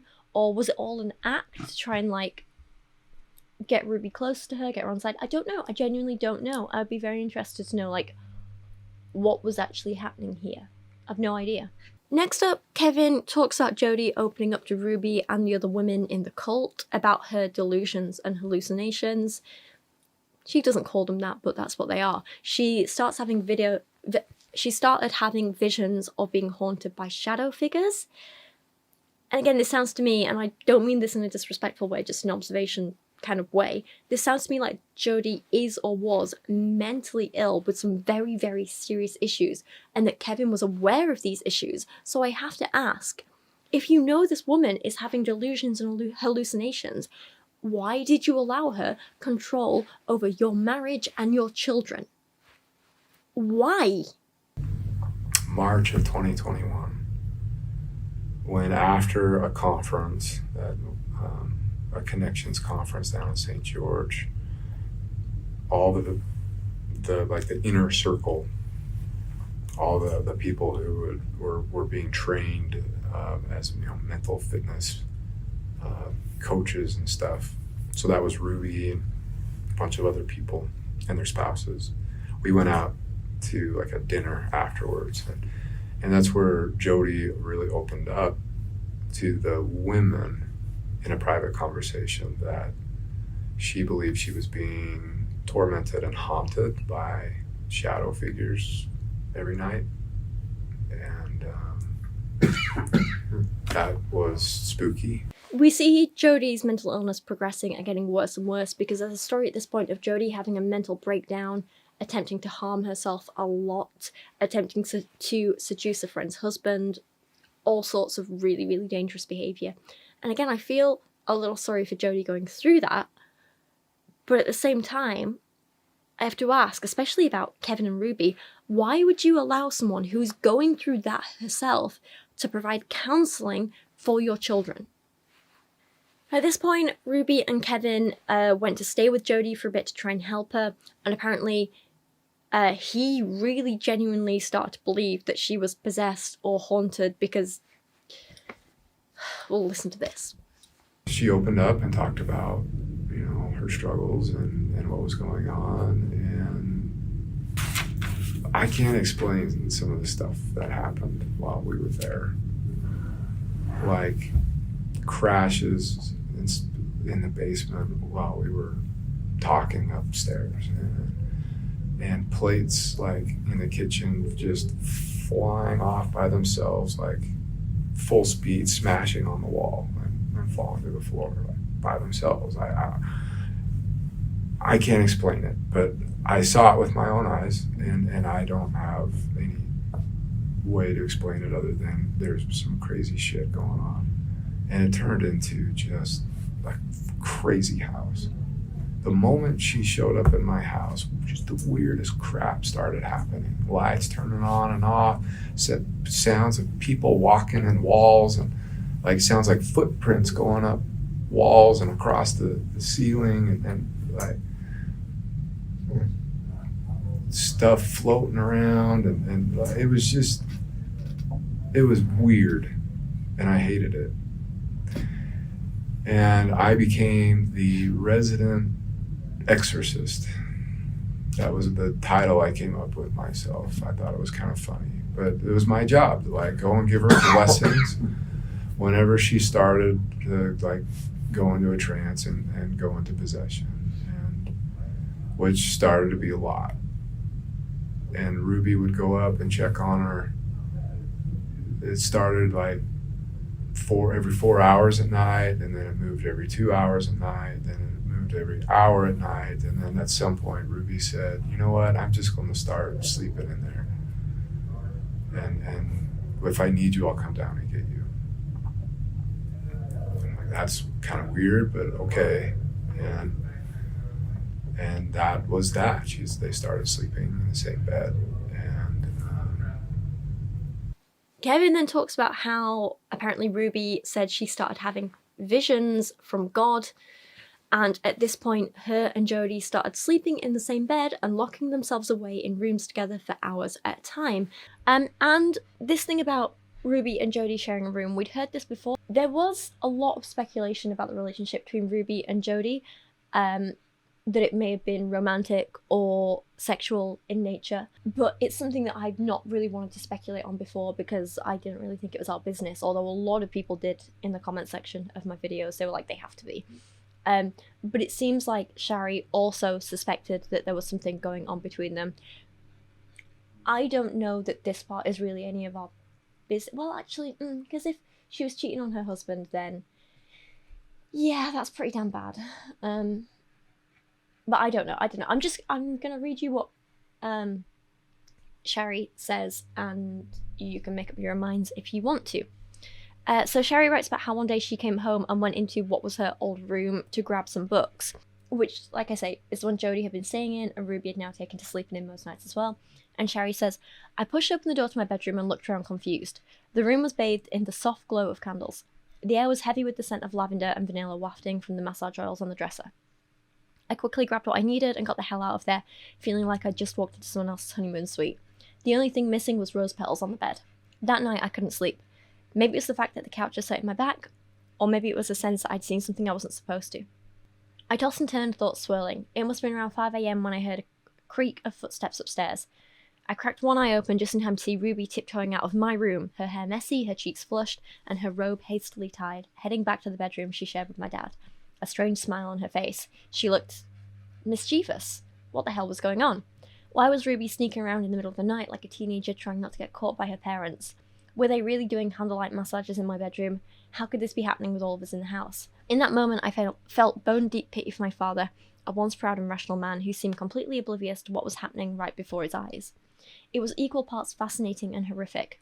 Two women who preached truth while living lies, who condemned queerness very publicly in their connections videos while embodying it privately, in my room, on my bed most likely. Later she writes, I bumped into a couple of neighbourhood acquaintances who I knew to be gay, and without giving too much away, casually asked them their thoughts on Jody Hildebrandt, the life coach, if they'd heard of her. Oh my god, that woman is so closeted, said one of them, arching an eyebrow. My other friend nodded, adding that oftentimes the most homophobic people were the ones who were hiding something about themselves. I know my community isn't exactly leading the pride parade when it comes to queer acceptance. A lot of older folks are still clutching their pearls at the mere mention of it, but times are changing, and the younger generations, myself included, see things a little differently. Personally, I like to remember that Jesus taught us to love everyone.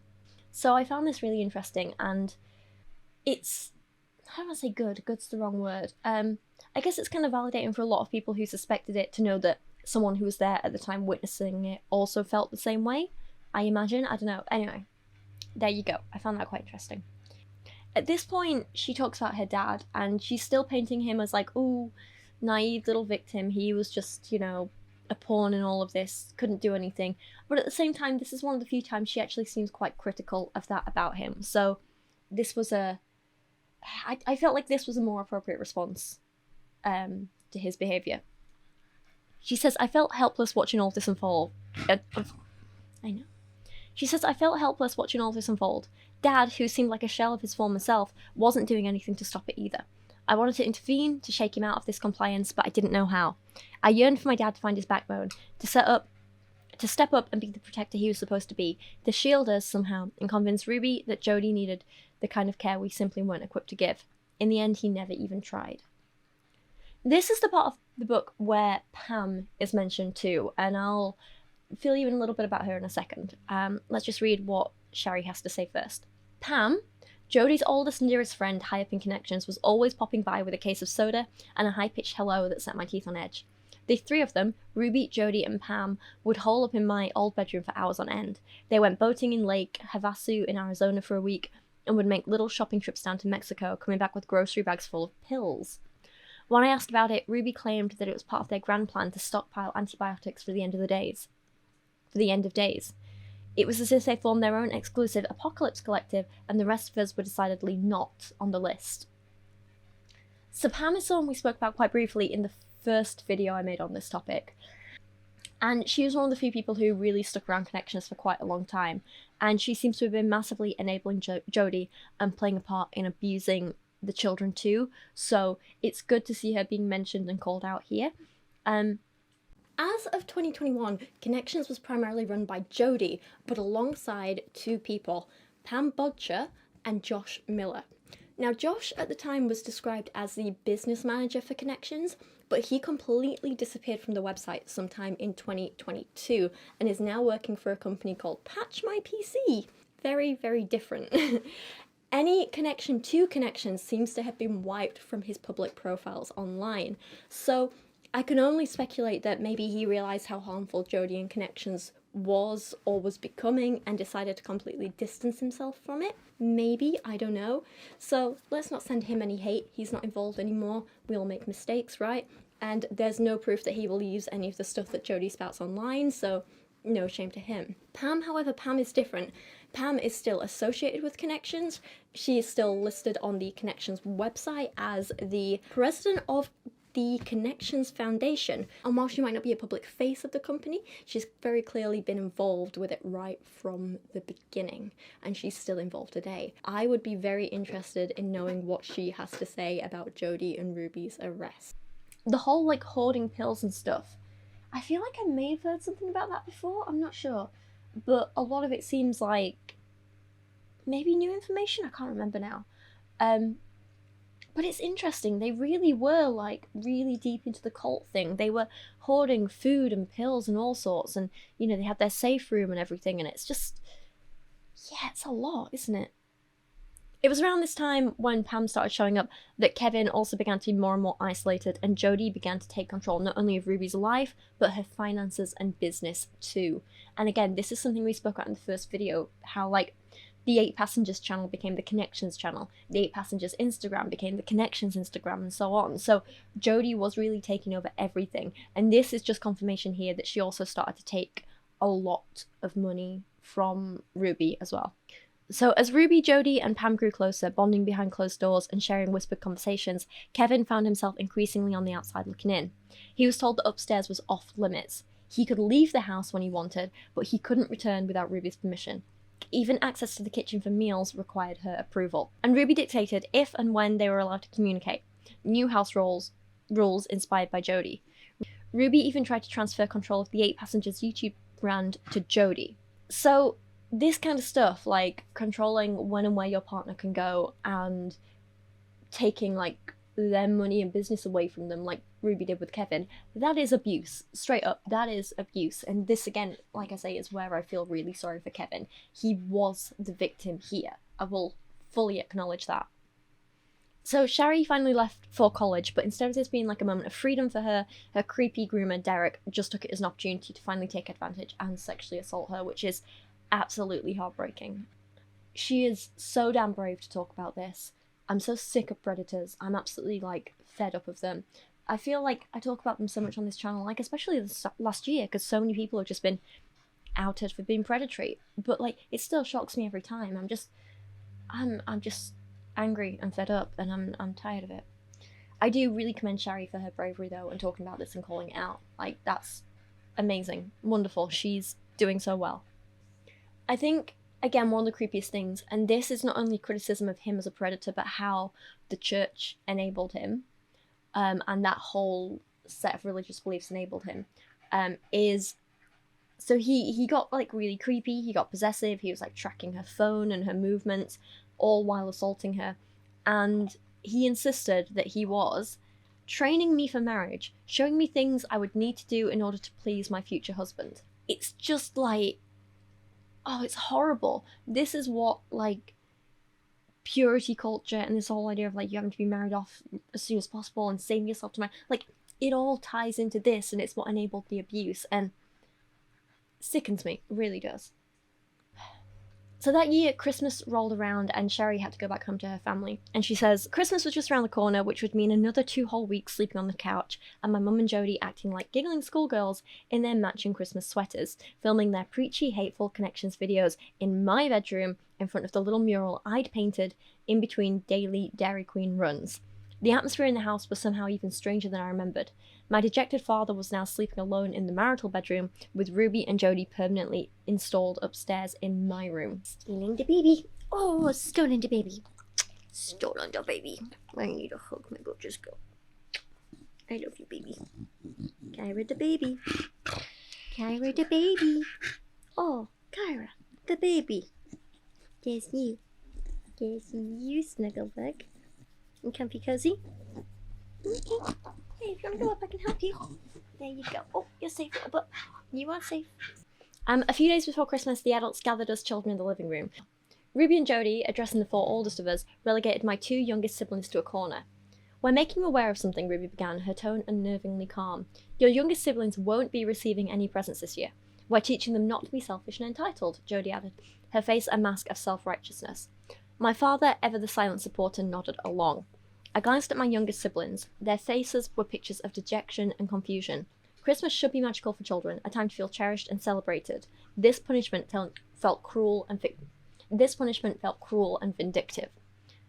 So again, this was something I spoke about in the first video that I made, and I know this isn't the first time Ruby and Kevin used gifts as a way to control and punish their kids. So this was just part of a continued pattern of behaviour for Ruby. They'd done it before, and now she was here doing it again with Jodie. I think this time it was maybe more shocking because they got no gifts instead of just like bad gifts where they all got the same thing, but you know. And I think the other thing is, like, this time was particularly harmful as well because they weren't just like doing the same thing to all the children. They were singling out the 2 youngest and saying, you 2 in particular are being punished. And that was, the thing is, there was no reason for the punishment. These kids hadn't done anything wrong other than simply existing, and apparently that made them evil and awful and awful. And they made these 2 young kids sit and watch while everyone else other than them got an open presents. Like, it's cruel for the sake of being cruel. It's horrible. Obviously no one's entitled to Christmas presents. It's not like a human right to have Christmas presents, but it's still a mean thing to do. It's horrible. It's not the lack of presents that makes it abusive. It's the vindictiveness and the cruelness. That's what makes it abusive, you know? Shari says, we opened our Christmas presents while my 2 youngest siblings watched, wide-eyed and silent. When the flurry of torn paper settled, Jodie's saccharine voice cut through the air. Cleans up, she ordered them. As they wordlessly gathered the debris, Jodie launched into a sermon, her face glowing with self-satisfaction. Children are not entitled to a magical childhood, she cooed, each word dripping with poisonous sweetness. You can't just expect love and presents. Many have nothing at all. Thankfully, it was around this time that Shari genuinely started to get some of the help she needed. So one of the few things that the church she was going to did for her that was helpful was they helped her find a therapist who could actually help her, who was entirely separate from Ruby and, of course, Jodie, and this is exactly what Shari needed. No, it was also around this time when she writes of her dad. Kevin had about as much autonomy as a wet noodle in a hurricane. Wasn't that a fantastic image? I mean, obviously not nice context, but great imagery, love that.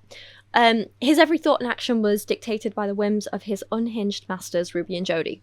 The groundwork had been laid long ago, the seeds of doubt and obedience sown deep, as it had with me. The only difference was I'd gotten out. Years of subservience to Ruby had left Kevin's psyche weakened, and now he was easy prey, low-hanging fruit. With meticulous precision, Jodie had finished the job, dismantling the last remnants of Kevin's independence, stripping away layer after layer until nothing remained but a pliant puppet awaiting her command. With all her pieces in place, Jodie was poised to make her final move, to eliminate Kevin completely. Shari also points out really importantly about how Jodie was manipulating Kevin mostly by making him feel guilty about any interactions he had with other women. And not even just interactions, actually. If he thought about another woman, if he was just like, she's nice looking, she would make him feel so guilty, rip him apart, to the point where he was tearing himself apart over having just, like, basic thoughts. Shari is pretty brutal with how she describes Jodie in this section, but it's entirely warranted.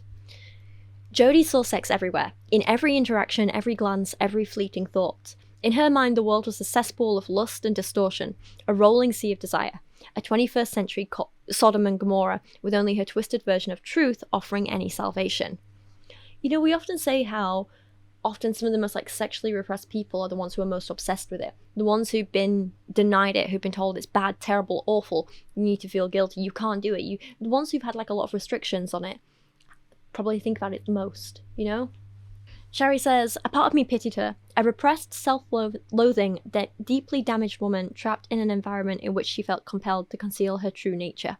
Surrounded by women she couldn't have, women who were married to the men she resented, in her mind there was only one path to justice: crush the sperm donors and liberate the females. I know. In the twisted matriarchy Jodie had orchestrated, Kevin's innermost thoughts were a weapon to be wielded against him. With ruthless precision, Jodie would extract each secret shame, each hidden doubt, and turn it back upon him in service of her one true goal: to claim Ruby as her own, knowing full well that Kevin's shattered spirit no longer had the strength to fight back. The accusations took an even darker turn when Jodie twisted the happiness he felt in hugging his daughters into something sinister and perverse. She filled his mind with doubts and self-loathing, making him second-guess every interaction, every display of affection. Can't you see how messed up it was when you gave your girls those hugs? You enjoyed it, didn't you? Jodie would ask.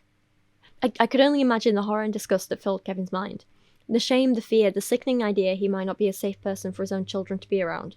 It was all nonsense, of course, but these kinds of sexual accusations were Jodie's go-to tactics, her nuclear option in the game of psychological warfare.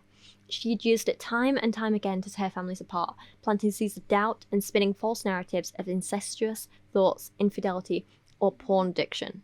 And it is absolutely disgusting that someone would use a father's genuine familial love for his children against him in this way. It's revolting, it's disgusting, there's no excuse for it. It's cruel, it's awful, it's isolating him from everyone he knows and loves. It's absolutely not okay.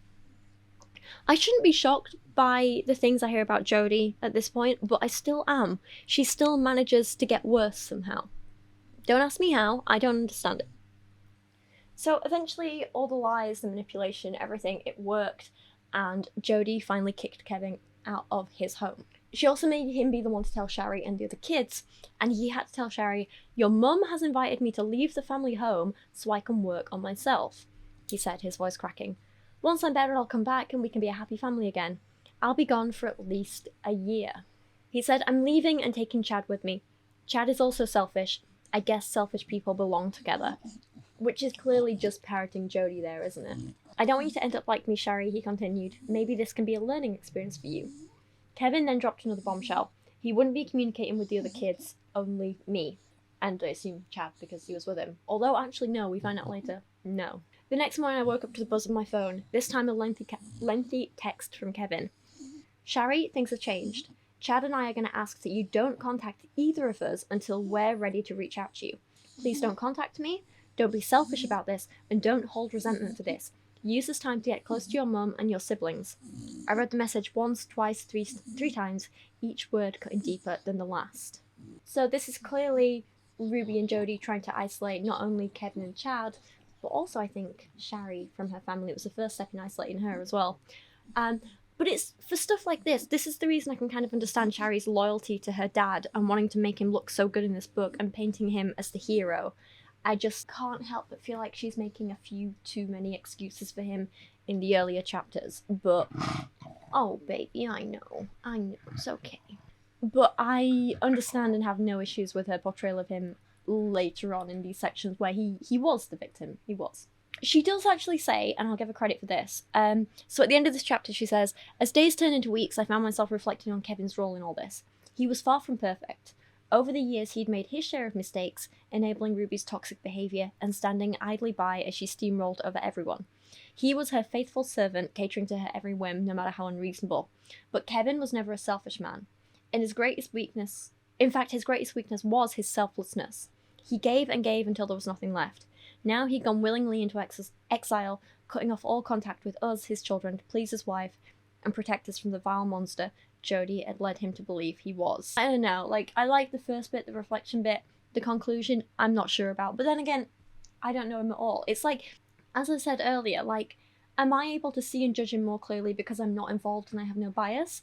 Or am I judging him too harshly because I only know what I've seen of him online? I don't know. It's impossible to say. We could say that, like, oh, well, like, we should trust Shari because she knows him in person, but then she also has all these emotional connections and the biases and the trauma influencing her opinions and everything, and it's, I don't think anyone can ever have a full picture. It's hard. And, like, these aren't fictional characters we're talking about. I keep reminding you, these are, like, real people, and they're complex, and there's no, like, wholly good or bad people. It's all very complex and nuanced, and I don't know, I think as long as we're speaking respectfully.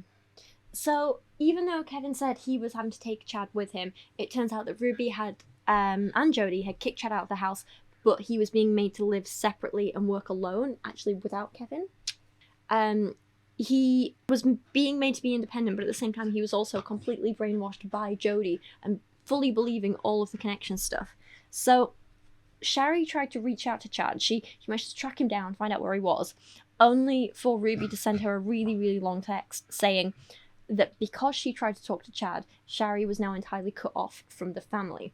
This letter included things like Ruby saying to her daughter, "You've been deceiving me for quite some time. This makes sense now why you don't want to talk to me. You couldn't handle the duplicity. It's clear to me that you're not interested in being part of this family, and you've chosen to disconnect by sneaking around and attempting to harm other members of our family. It's come to my attention that you called me abusive." Wow, Shari, that word is heavily loaded with intimation. It's hurtful that you would use that word knowing the pain that this lie has caused. And it's wild because these are the exact kinds of things we saw Ruby saying to other parents in her parenting advice videos and posting in her Mums of Truth Facebook group and all that sort of thing.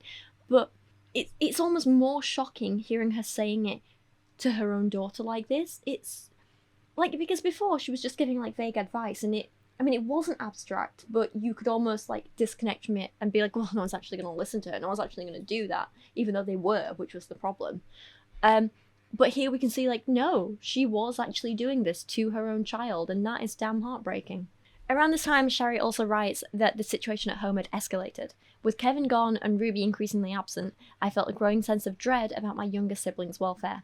The final straw came when a neighbour informed me that the children had been left alone for 5 days while Ruby was off doing God knows what with Jody. Why, that's just neglect, straight up. There's no other word for it. There's no excuse for it. No. I was stunned. 5 days, no adult supervision. No one to make sure they were fed, safe, looked after. The thought of my younger siblings fending for themselves for nearly a week made my blood boil, as it should. I think we'd all feel the same way. I mean, I don't have younger siblings, but, you know, any kid, like, yeah. Because that's what normal people do. They care about the welfare of children. Like, it just shows how messed up Ruby and Jody were. So in that moment, I knew I had to do something, consequences be damned. I made a call to the Division of Child and Family Services, requesting a welfare check on the children. The police went to the house, knocked on the door, and looked inside the windows. They reported back that the kids were there, and apparently everyone was fine. I was relieved they were okay, but frustrated by the lack of action. While there might not be specific laws against leaving minors alone, surely 5 days crossed some kind of line. This is crazy that this state doesn't have laws against leaving kids alone. Like, I'm pretty sure the UK does. Yeah, okay. So the law does not... This is just in the UK, so entirely different country, obviously. But the law doesn't say an age when you can leave your kid on their own, but it's an offence to leave a child alone if it places them at risk. Use your judgment on how mature your child is before you decide to leave them alone, for example, at home or in a car. So I think in the UK, if this happened, this would 100% be against the law, right? You would definitely have people getting involved. Surely. 5 days. God's sake. It's barbaric. So in retaliation to Shari getting social services involved, Ruby essentially held a bunch of legal documents that Shari needed hostage. They were like, like deeds to her car and birth certificates, that sort of thing. Thankfully, Shari did manage to get them back by taking a family friend with her. And despite it being like an absolutely awful interaction, and Ruby using this to like manipulate Shari and get really nasty and whatever, like Shari did manage to get her documents back. It's like, what kind of mother would do this? Horrible. This was the last time that Shari and Ruby ever interacted with each other, so heartbreaking. This was also around the time that Shari released a public statement distancing herself from Ruby and connections, and the whole internet started talking about it. Like, I remember this. So Shari wrote that despite everything, Ruby and Jody were pushing on with their obnoxious Mums of Truth crusade, seeming oblivious to the fact that the whole world was turning against them. The sheer hypocrisy was staggering. Ruby and Jody had crowned themselves the ultimate authorities on motherhood and family, yet their actions spoke volumes about their true nature. Jody, estranged from both her son and daughter, had no contact with her own children. Ruby, who'd cut me off entirely, was now hiding my siblings from the world, their lives shrouded in secrecy and isolation. My siblings, once so close, had become strangers to me. I had no idea about their well-being, their daily lives, or even their whereabouts. No one knew how they were doing, no one except Ruby. She was the gatekeeper, controlling all information about my siblings' lives. And again, this is so damn heartbreaking, not only because of Shari being isolated and how hard that must have been for her, but because at this point, we know now, after the fact, that this was when Ruby really started to ramp up her physical, and Jody, their physical abuse of the youngest kids, and it's horrible. It's absolutely horrible. And you have to wonder, like, what was going on with Ruby at this point? Like, was it some sort of mental illness, delusion, a breakdown? Like, it had to be, right? No one, I don't know. I'd like to think no one can just be this cruel and be sane, but I've no idea. I've absolutely no idea. I do wonder, like, now if she's receiving any kind of, like, treatment or psychiatric help. Like, I wonder if she'll ever realise how wrong she was, if she'll ever feel any remorse. Like, I genuinely do not know. So, at this point, Ruby pulled all the kids out of their schools. She got rid of the family dog, which is... How could you? How could you get rid of another child? I would never do you. Okay. Thank you. Thank you, Nikita. Mwah. Love you. She really began to isolate the kids and the family from absolutely everyone else. Like, one of the reasons she got rid of the dog was because she was like, she didn't want the kids going outside and playing with the dog, walking the dog. I know, it's sad, isn't it? She didn't want the kids going outside, walking the dog or playing with the dog and being outside. So she was like, get rid of the dog and then they don't have to go outside. It's barbaric. This was when Shari started working even more closely with social services to try and get those kids help. She says, the next few weeks were a blur of DCFS agents, lawyers. They even talked about bringing a forensic psychologist on board. I recounted my own childhood abuse, every detail I could remember about my childhood with Ruby, my concerns that her cruel methods of psychological punishment and deprivation had worsened, and that the kids were now in significant danger. I talked until my throat was raw, begging them to step in before it was too late. The forensic psychologist believes there's significant evidence of emotional abuse, the DCFS caseworker told me, her voice reassuring. We have no evidence of physical abuse, but we're going to do everything possible to get this in front of a judge and get those kids the hell out of there.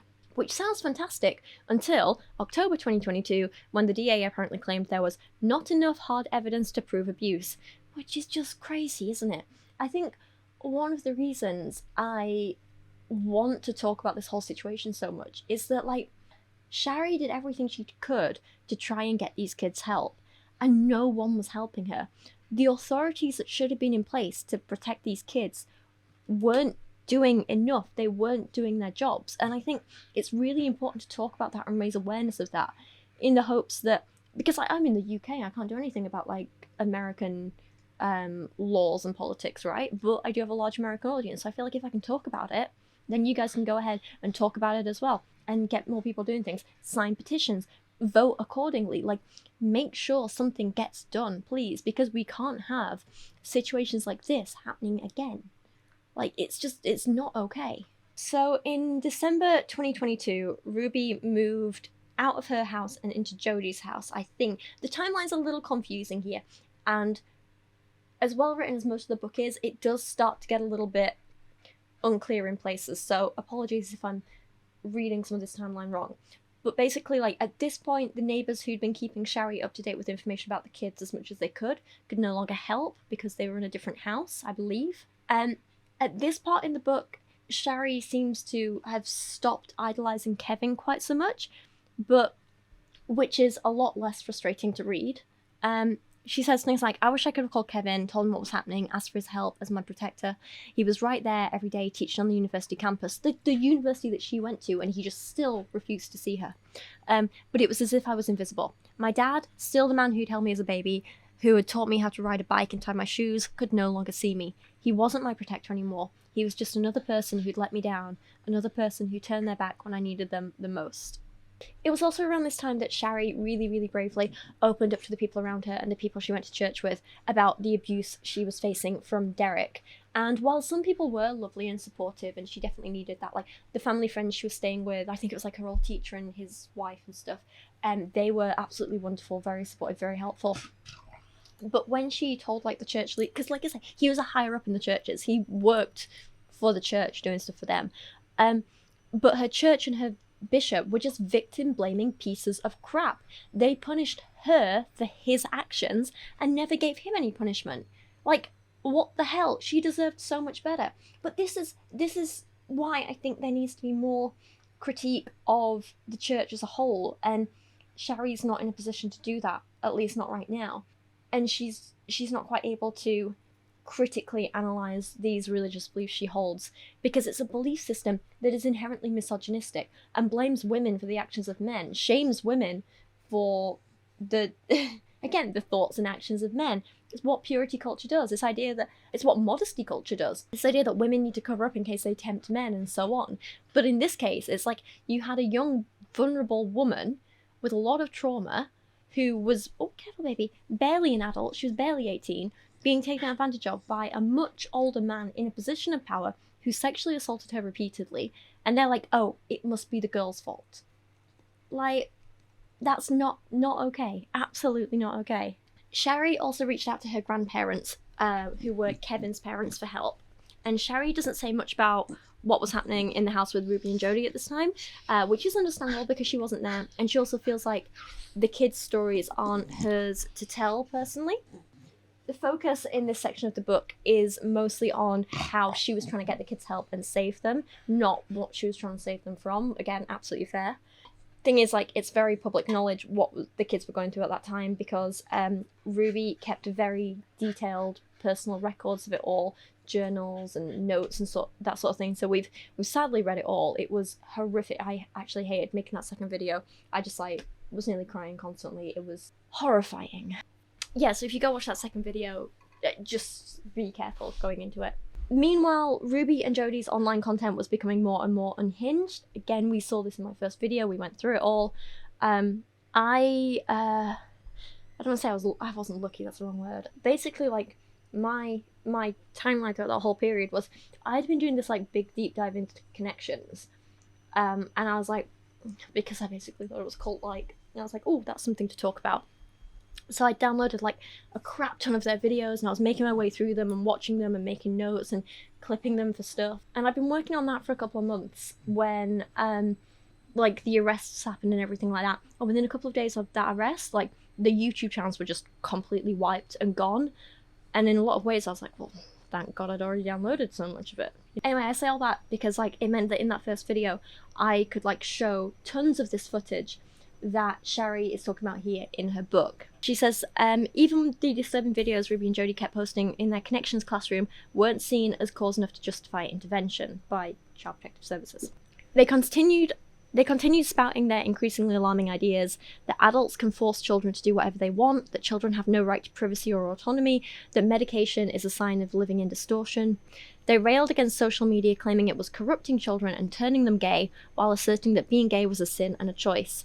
They argued that phones were more dangerous than guns, and that school shootings were simply a result of people being disconnected. Episode Truthful Touch, Ruby released a barrage of alarming statements, offering a disturbing window into her most unhinged mindset. Most chillingly, she declared, If your child comes to you on fire, you don't pat them on the head and say, "It's okay, I'll help you." No, you beat them and you kick them and you hit them with a rod. You cannot put welts on your child's legs and then lovingly apply gauze and expect healing. This statement sent shivers down my spine. Welts? Was this a hypothetical scenario or an admission? The casual way she spoke about inflicting harm on a child made my skin crawl. It wasn't just the words themselves, but the matter-of-fact tone, as if discussing something mundane as making breakfast. I knew how harsh Ruby could be when it came to child discipline, but this felt different. This felt like sadism. And then, in the last 15% of the book, we get the talk about the kids managing to escape, the police rescuing them, and the aftermath of it all. We have, again, in that second video, seen the arrest footage, the interview footage. It's absolutely disgusting. It's heartbreak. Like, again, I was sobbing. It's not even funny. But Shari talks about it here, saying that when they were first taken into custody, both Ruby and Jody played dumb, acting as though there must have been some terrible mistake. Ruby refused to speak during her first interview with the police. Jody, on the other hand, played the role of traumatized victim with haunting precision. She sat in the interrogation room, her eyes wide and brimming with manufactured disbelief, gently insisting that there had been a terrible misunderstanding. Her act was as transparent as it was sickening. Ruby later told Kevin that the 15-minute drive was spent in silence, saying she couldn't bear to speak or even look at Jody. I can only imagine what thoughts might have been racing through Ruby's mind as she sat there, her hands cuffed, staring out the window. Did she think of her children, of the life she'd left behind, or was she lost in the enormity of what she'd done, what she'd become? I can imagine the fear clawing at her insides, the desperation to wake up from this nightmare. But there was no waking up from this. This was Ruby's new reality, our new reality. Kevin was brought in for interrogation shortly after Ruby's arrest, as the police tried to determine the circumstances surrounding the chain of events. He seemed unaware of the situation, telling police Ruby had called him to pick up the kids the day she was arrested, but he wasn't sure why. When asked about his family, Kevin admitted, "I haven't seen them for over a year. I've been separated from my wife and family. I have some problems." So he was still very much indoctrinated at this point. He was still believing all the connections nonsense, bless him. "The space has been very, very good for me," he said, parroting Jody and Ruby's manipulative rhetoric. The disconnect between Kevin's calm demeanour and the reality of what had happened was staggering, but he was still living in an alternate universe. One in which he'd been brainwashed into believing that abandoning his family was somehow therapeutic. Kevin still seemed confused as to why he'd been called in for questioning until the police painted a picture of what they suspected Ruby and Jody had done to my youngest siblings, and the condition in which they'd been found. Kevin was in shock, responding, "That sounds horrible, disgusting. No human being should be treated like that," which is absolutely true. The police informed Kevin that his children, aside from me and Chad, were now in the custody of DCFS and under a medical hold for 72 hours. Kevin became emotional, asking, "What's going to happen to my wife? I love my wife." He continued to express trust in Ruby, seemingly caught between loyalty for his wife and the shocking revelation about what she and Jody had done to their children. Oh, I have so many conflicting feelings about Kevin. It's so complex. Ruby, meanwhile, was still clearly delusional as hell even after her arrests, but Kevin, I don't know. Like, he was both a brainwashed victim of this whole situation and initially part of the problem and an enabler, and it's just, I don't know. It's a lot. I don't think we can call him the bad guy, but he's not entirely a victim either. It's just, I think we have to acknowledge it's very complicated. Shari writes, "I'm completely misunderstood," Ruby said in her first call to Kevin directly after her arrest, expressing no remorse. "That is the most horrible feeling. Like my own family misunderstands me, they misinterpret me. And poor Jody, they misinterpret her, they misunderstand her." She continued, her voice rising with emotions. "It is just horrendous. But you know what? Like Joseph Smith, every wonderful man of God has been misunderstood. I'm gonna get out of this. Who knows? Maybe in 10 days, I'll get out of this." Her words came faster, as if she was caught up in a vision. "God spoke to me when I was driving, before I called you. The Spirit said, 'Your children are going to be removed.'" A long pause. "I am committed to our family," Kevin said. "I'm committed to you and our marriage, no matter what happens." "Well, thank you for stepping up," was Ruby's reply. Amazingly, Ruby had expressed confusion as to why anyone would be concerned about the shocking state her youngest kids had been found in. "I don't understand why they're in the hospital. They're perfectly fine." "They're perfectly fine," she declared. The children were not fine. I knew that much. So did everyone who'd seen them. Paramedics, police, witnesses to the outcome of Jody's and my mother's acts of extraordinary cruelty. Again, it's kind of shocking just how, like, delusional Ruby was, how far this delusion went. This is why I have to feel like, well, was she ill? I don't know. There's another massive revelation at this point too, which I don't think was public before this book. So Shari went with the police to the home to try and pick up some old belongings and had a look through Ruby's laptop while she was there. Now, I'm not sure why or how the police allowed this, because surely it's evidence and it needed to be preserved, but here we are. Apparently Shari did see it all. She says, I walked in accompanied by an officer and looked around. I found one of Ruby's laptops and easily figured out her passwords to her Apple iCloud account. I read some text messages, emails, and journal entries in the Notes app that confirmed for me the truth about the nature of her relationship with Jodie and how it spilled over into the physical. Ruby expressed her frustration about having to cater to Jodie's needs for physical affection without getting anything in return. My mother, servicing someone else, first time for everything. I didn't read on. What happened between them romantically was none of my business. I didn't care to know nor think about it any further. So again, I think that's quite new. A lot of Ruby's notebooks and things were released to the public, but obviously this wasn't, and I think that's fair. We don't need to know about what happened between them consensually. We can judge her a bit for cheating on Kevin, although she kicked out of the house. Was it cheat? I don't know.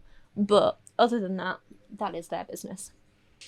Kevin turned on Shari at this point, saying Kevin was furious when he found out I'd gone to the home and taken those journals, tablets, cell phones, and everyone's passports from the house, even though I was accompanied by the police. He was still so ill, so brainwashed back then, still loyal to Ruby and Jodie above all. Kevin told the cops they should charge me with burglary, and they pretty much laughed in his face, pointing out that I'd just as much right to retrieve the items from the family home as he did. Kevin was displeased with this answer and advised we would be hearing from his attorney, an officer wrote in his report. I felt sorry for Kevin more than anything. I gave the items back to the cops, and they returned everything to Kevin. They then talk about the court case, and, at first Ruby spoke out in Jodie's defense, but that loyalty quickly dissolved when she realized she can improve her own situation by turning against her friend. By pleading guilty and agreeing to testify against Jodie, Ruby could paint herself as a victim of Jodie's manipulative influence during the abuse of my siblings. The evidence of her pre-existing abuse was already out there online. I mean, so was Kevin's. In the form of 1,300 8-passengers videos that she'd made during her 7 years of vlogging. Alongside all the other evidence, those videos would surely provide proof that Ruby had utilised harsh and excessive discipline against her children long before Jodie came on the scene, and so did Kevin. I took it upon myself to create a compendium of those videos so that the prosecution could more fully understand the person they were dealing with. That for me, Ruby had always been an abuser. But again, why isn't she acknowledging what Kevin did at this time? So, in regards to the video, she found ones showing her taking away the kids' bedrooms, withholding food as punishment, cancelling Christmas for the youngest kids for being selfish. One iconic reversal. The woman obsessed with sharing her most intimate family moments online in exchange for fame and money was about to be exposed by those same videos, evidence of her sins, proof of her mean and bizarre parenting philosophies. And then, of course, there was the Connections classroom. Hours upon hours of footage showcasing Ruby and Jodie preaching their dangerous ideology, their obsession with pain, their vitriol against children, and those struggling with mental health issues. Their strange and unyielding manifesto was laid bare, word for word, straight from the source. The harsh reality of her situation was finally sinking in for Ruby. Even in a prison population filled with women accused of heinous crimes like murder and assault, Ruby quickly realised that convicted child abusers were considered the lowest of the low. Apparently she was really, really scared. She thought she was going to be attacked. Maybe she did get attacked. I don't care. Good. She deserves it. Shari writes, on the day of Ruby's sentencing, Ruby delivered her statement, painting herself as the ultimate victim, how she'd been deceived for so long, almost as if she'd been an unwitting participant in the abuse. Then, in a tone better suited to a Grammy acceptance speech, she launched into a laundry list of thank yous to every officer, lawyer, and judge who'd snatched her out of a hell she didn't know how to get out of. Ruby declared that the moment of her arrest was the moment she gained her freedom. Then she turned her attention to Kevin. "You're the love of my life," she said, and I watched as Kevin bowed his head, his shoulders shaking with the weight of emotions he could not hold back. After thanking everyone and their dog, Ruby finally turned her attention to me and my siblings. She didn't use our names, instead referring to us as her 6 little chicks, and herself as our mama duck, who had been dragged into a current while trying to lead us to safety. Not once did she acknowledge having been anything less than Mother of the Year before Jodie entered our lives. There would be no apology for the years of torment and exploitation that preceded Jodie. Listening to her hollow words, I wondered if, in her narcissistic mind, Ruby would ever fully comprehend the gravity of her actions or experience genuine remorse. I don't think she will. I think she's an awful person. Do not believe she'll ever really feel... Well, I don't know. Maybe if she's had like a breakdown, she will eventually come out the other side and be better, but I... Next, Jodie was escorted into the courtroom. I chose to look directly at her face. Gone was the meticulously coiffed hair that had once been her signature. It now hung limp and greasy, framing her ashen skin. As the judge rehashed the plea agreement, Jodi's lawyer tried to argue that there were two sides to every story, prompting the judge, clearly incensed by the audacity of the statement, to demand what other side there could possibly be to the torture of children. Jodi had been making phone calls from jail to her followers, painting herself as a prophet wrongly persecuted, God's messenger behind bars, comparing herself to Joseph Smith, the founder of my faith, saying things like, God speaks directly to me. The sheer arrogance and delusion of her statements left me in no doubt. Jodi was entirely unrepentant. I'd assumed that Jodi would remain silent, but to my surprise she stood up to deliver a statement, only a few brief sentences. I loved those children, she began. Funny way of showing it. As soon as the words left her mouth, Chad and I locked eyes, a shared sense of incredulity passing between us. She wished the children beautiful, happy lives, showing zero remorse or accountability. I hate this woman, I really do. There is one part I feel a little conflicted about in the last chapters, though. So Shari writes this. Everyone was talking about it. The news, social media, even people on the street. Dissecting every detail, feeding this true crime circus. Didn't they understand? These are children, my siblings, real people who've suffered unimaginable horrors. It's not entertainment. It's not a story to be picked apart and analysed. I want to scream at them all to stop, to leave it alone. Some things should remain unspoken. Some horrors should be left in the dark where they belong. This was one of them. Again, this is where I'm conflicted. So I've spoken before in videos about how I'm against the romanticization and commodification of true crime. I don't like it when people talk about it so flippantly while, like, you know, doing their makeup or eating a bunch of food or whatever. I don't like when people romanticize criminals and talk about them like they're celebrities or heroes or whatever because, ooh, they killed their family. That's hot. No, stop it.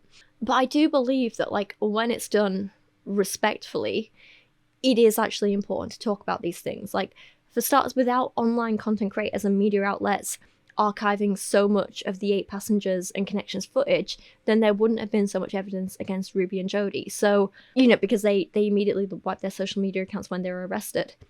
Shari was happy to work with YouTubers when we were, like, sending her footage. Like, she put a thingy out asking for, like, anyone who had clips, like, to send them to her, and I sent her a big, like, I don't know if she ever saw it, but I sent her a big, like, Dropbox file of everything I had downloaded, and I know a bunch of other content creators did that too. So, for that reason, like, you have to admit there was a purpose in it. And also, while I understand it's hard to hear people talking about your family, and I find it hard to, like, hear people talking about me online and that sort of thing, I get that. And I also think, like, it's important to remain, like, respectful and realize these are real people. But I do also think that when it comes to something as big as this, it is important to talk about these big issues and try to understand why sometimes people do the awful things they do. It's important to talk about what the warning signs were and what happened and how we can try and spot these warning signs in the future and stop it happening again. I talk a lot in a lot of my videos about, like, religious trauma and the dangers that come from, like, really strict fundamentalist belief systems. And again, I think it's important to talk about that and educate people on that. And not just talk about hypotheticals of, like, oh, if we don't do this, this might happen. It's like, no, when this happens, this has happened, and we can't keep letting it happen, you know? Shari said constantly in this book how the legal system and social services failed these children repeatedly. Again, we need to talk about this with examples to be able to identify, like, well, why did this happen? How do we stop it happening again? What do people need to ask for to make sure real change happens? We won't see change in those things unless we talk about it. I feel like there's a lot of really complicated issues here because on the one hand, it's great for the people involved to be the ones talking about their experiences, and we should absolutely listen to them and lift their voices up. But we also have to be aware that, like, the people involved, while they're the only ones who were there and experienced it, they also have probably a lot of trauma and biases involved, and they maybe don't have the most accurate memory of some of the things that happened. They've got thoughts and feelings and emotions that are influencing how they talk about it. Sometimes it's better to have, like, an objective outsider being like, hang on a minute, what did we actually see happening here? Shari goes on mostly to complain about one particular 2020 episode on which it showed photos of the kids' injuries uncensored and without warning. And I think she's, like, mostly saying, like, this is what's bad. And I completely agree with that. I think that's fair. I don't like that approach. It feels like a sensationalization of the issue rather than, like, actually wanting to educate people and have, like, a real conversation. So in that regard, I'm completely on her side. I just think it's important to remember that, like, this is a very nuanced topic and it's very complicated. But I don't think there's anything wrong with talking about it as long as you're being respectful and remembering that these are real people involved. And you're going into it with, like, the mindset of, like, I want to educate people. Because, like, people said the same thing with the Neil Gaiman stuff. They're like, well, why are you even talking about it? I'm like, because if we don't, it just keeps happening. If these women didn't come forward publicly with their stories, if people didn't amplify their voices, if people didn't talk about it, then he'd just keep getting away with it. When something this awful happens, you can't just bury your head in the sand and pretend it's not happening and be like, oh, well, we better not talk about it. Because that's how people get away with stuff. That's how abuse keeps happening. But if you use it as a learning experience to be like, well, what were the warning signs? What should we have seen? What can we see next time? How do we stop this happening in the future? How do we put policies in place to make sure this doesn't happen again, you know? That's the only way things change and get better.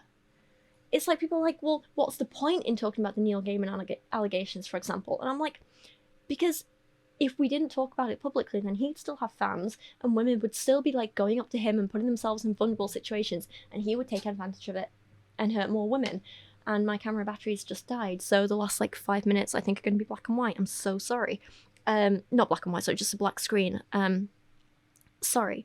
But and it's the same with this. Like, if we don't keep calling it out then and talking about it and trying to educate people, then more and more family vloggers are just going to keep putting their content out there and taking advantage of their kids, not quite necessarily in this way, but in similar ways. And it's like, if by talking about this stuff, we can get people to see the warning signs and then maybe recognize it in other people they know, families they know, kids they go to school or church or activities with, you know, it's, I don't know, I just feel like if talking about it helps save future kids, then why wouldn't we want to do that?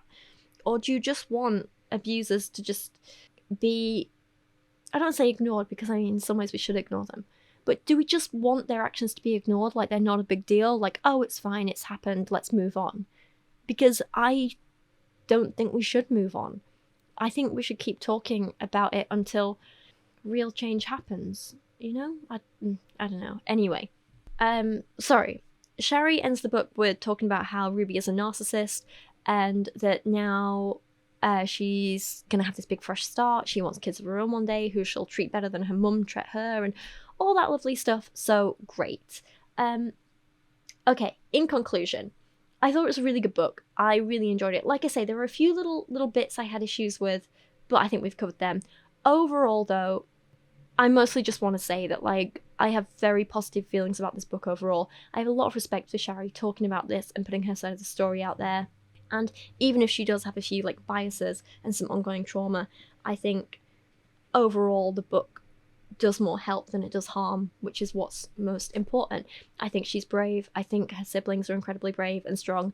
And I would encourage you all to go and buy a copy of this book for yourself and support her and support everything she does. And yeah, just remember, if you leave a comment on this, like, just be kind, be respectful. These are real people involved. These are real kids. This is a real thing that happened. Like, it's not fiction. It's not made up. But hopefully there are ways we can go about educating people, and one day maybe we'll see some real change. I don't know. But hopefully for now I've at least given you something to think about and reflect on, and that's all I really wanted. So, yeah, thank you so much for watching. I appreciate you guys a lot.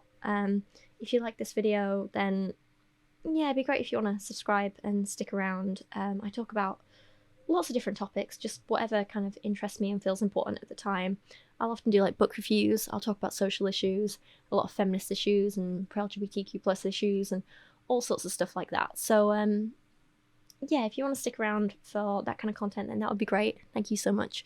Otherwise, thank you for watching today. Thank you for your time, and I'll see you again soon. Bye.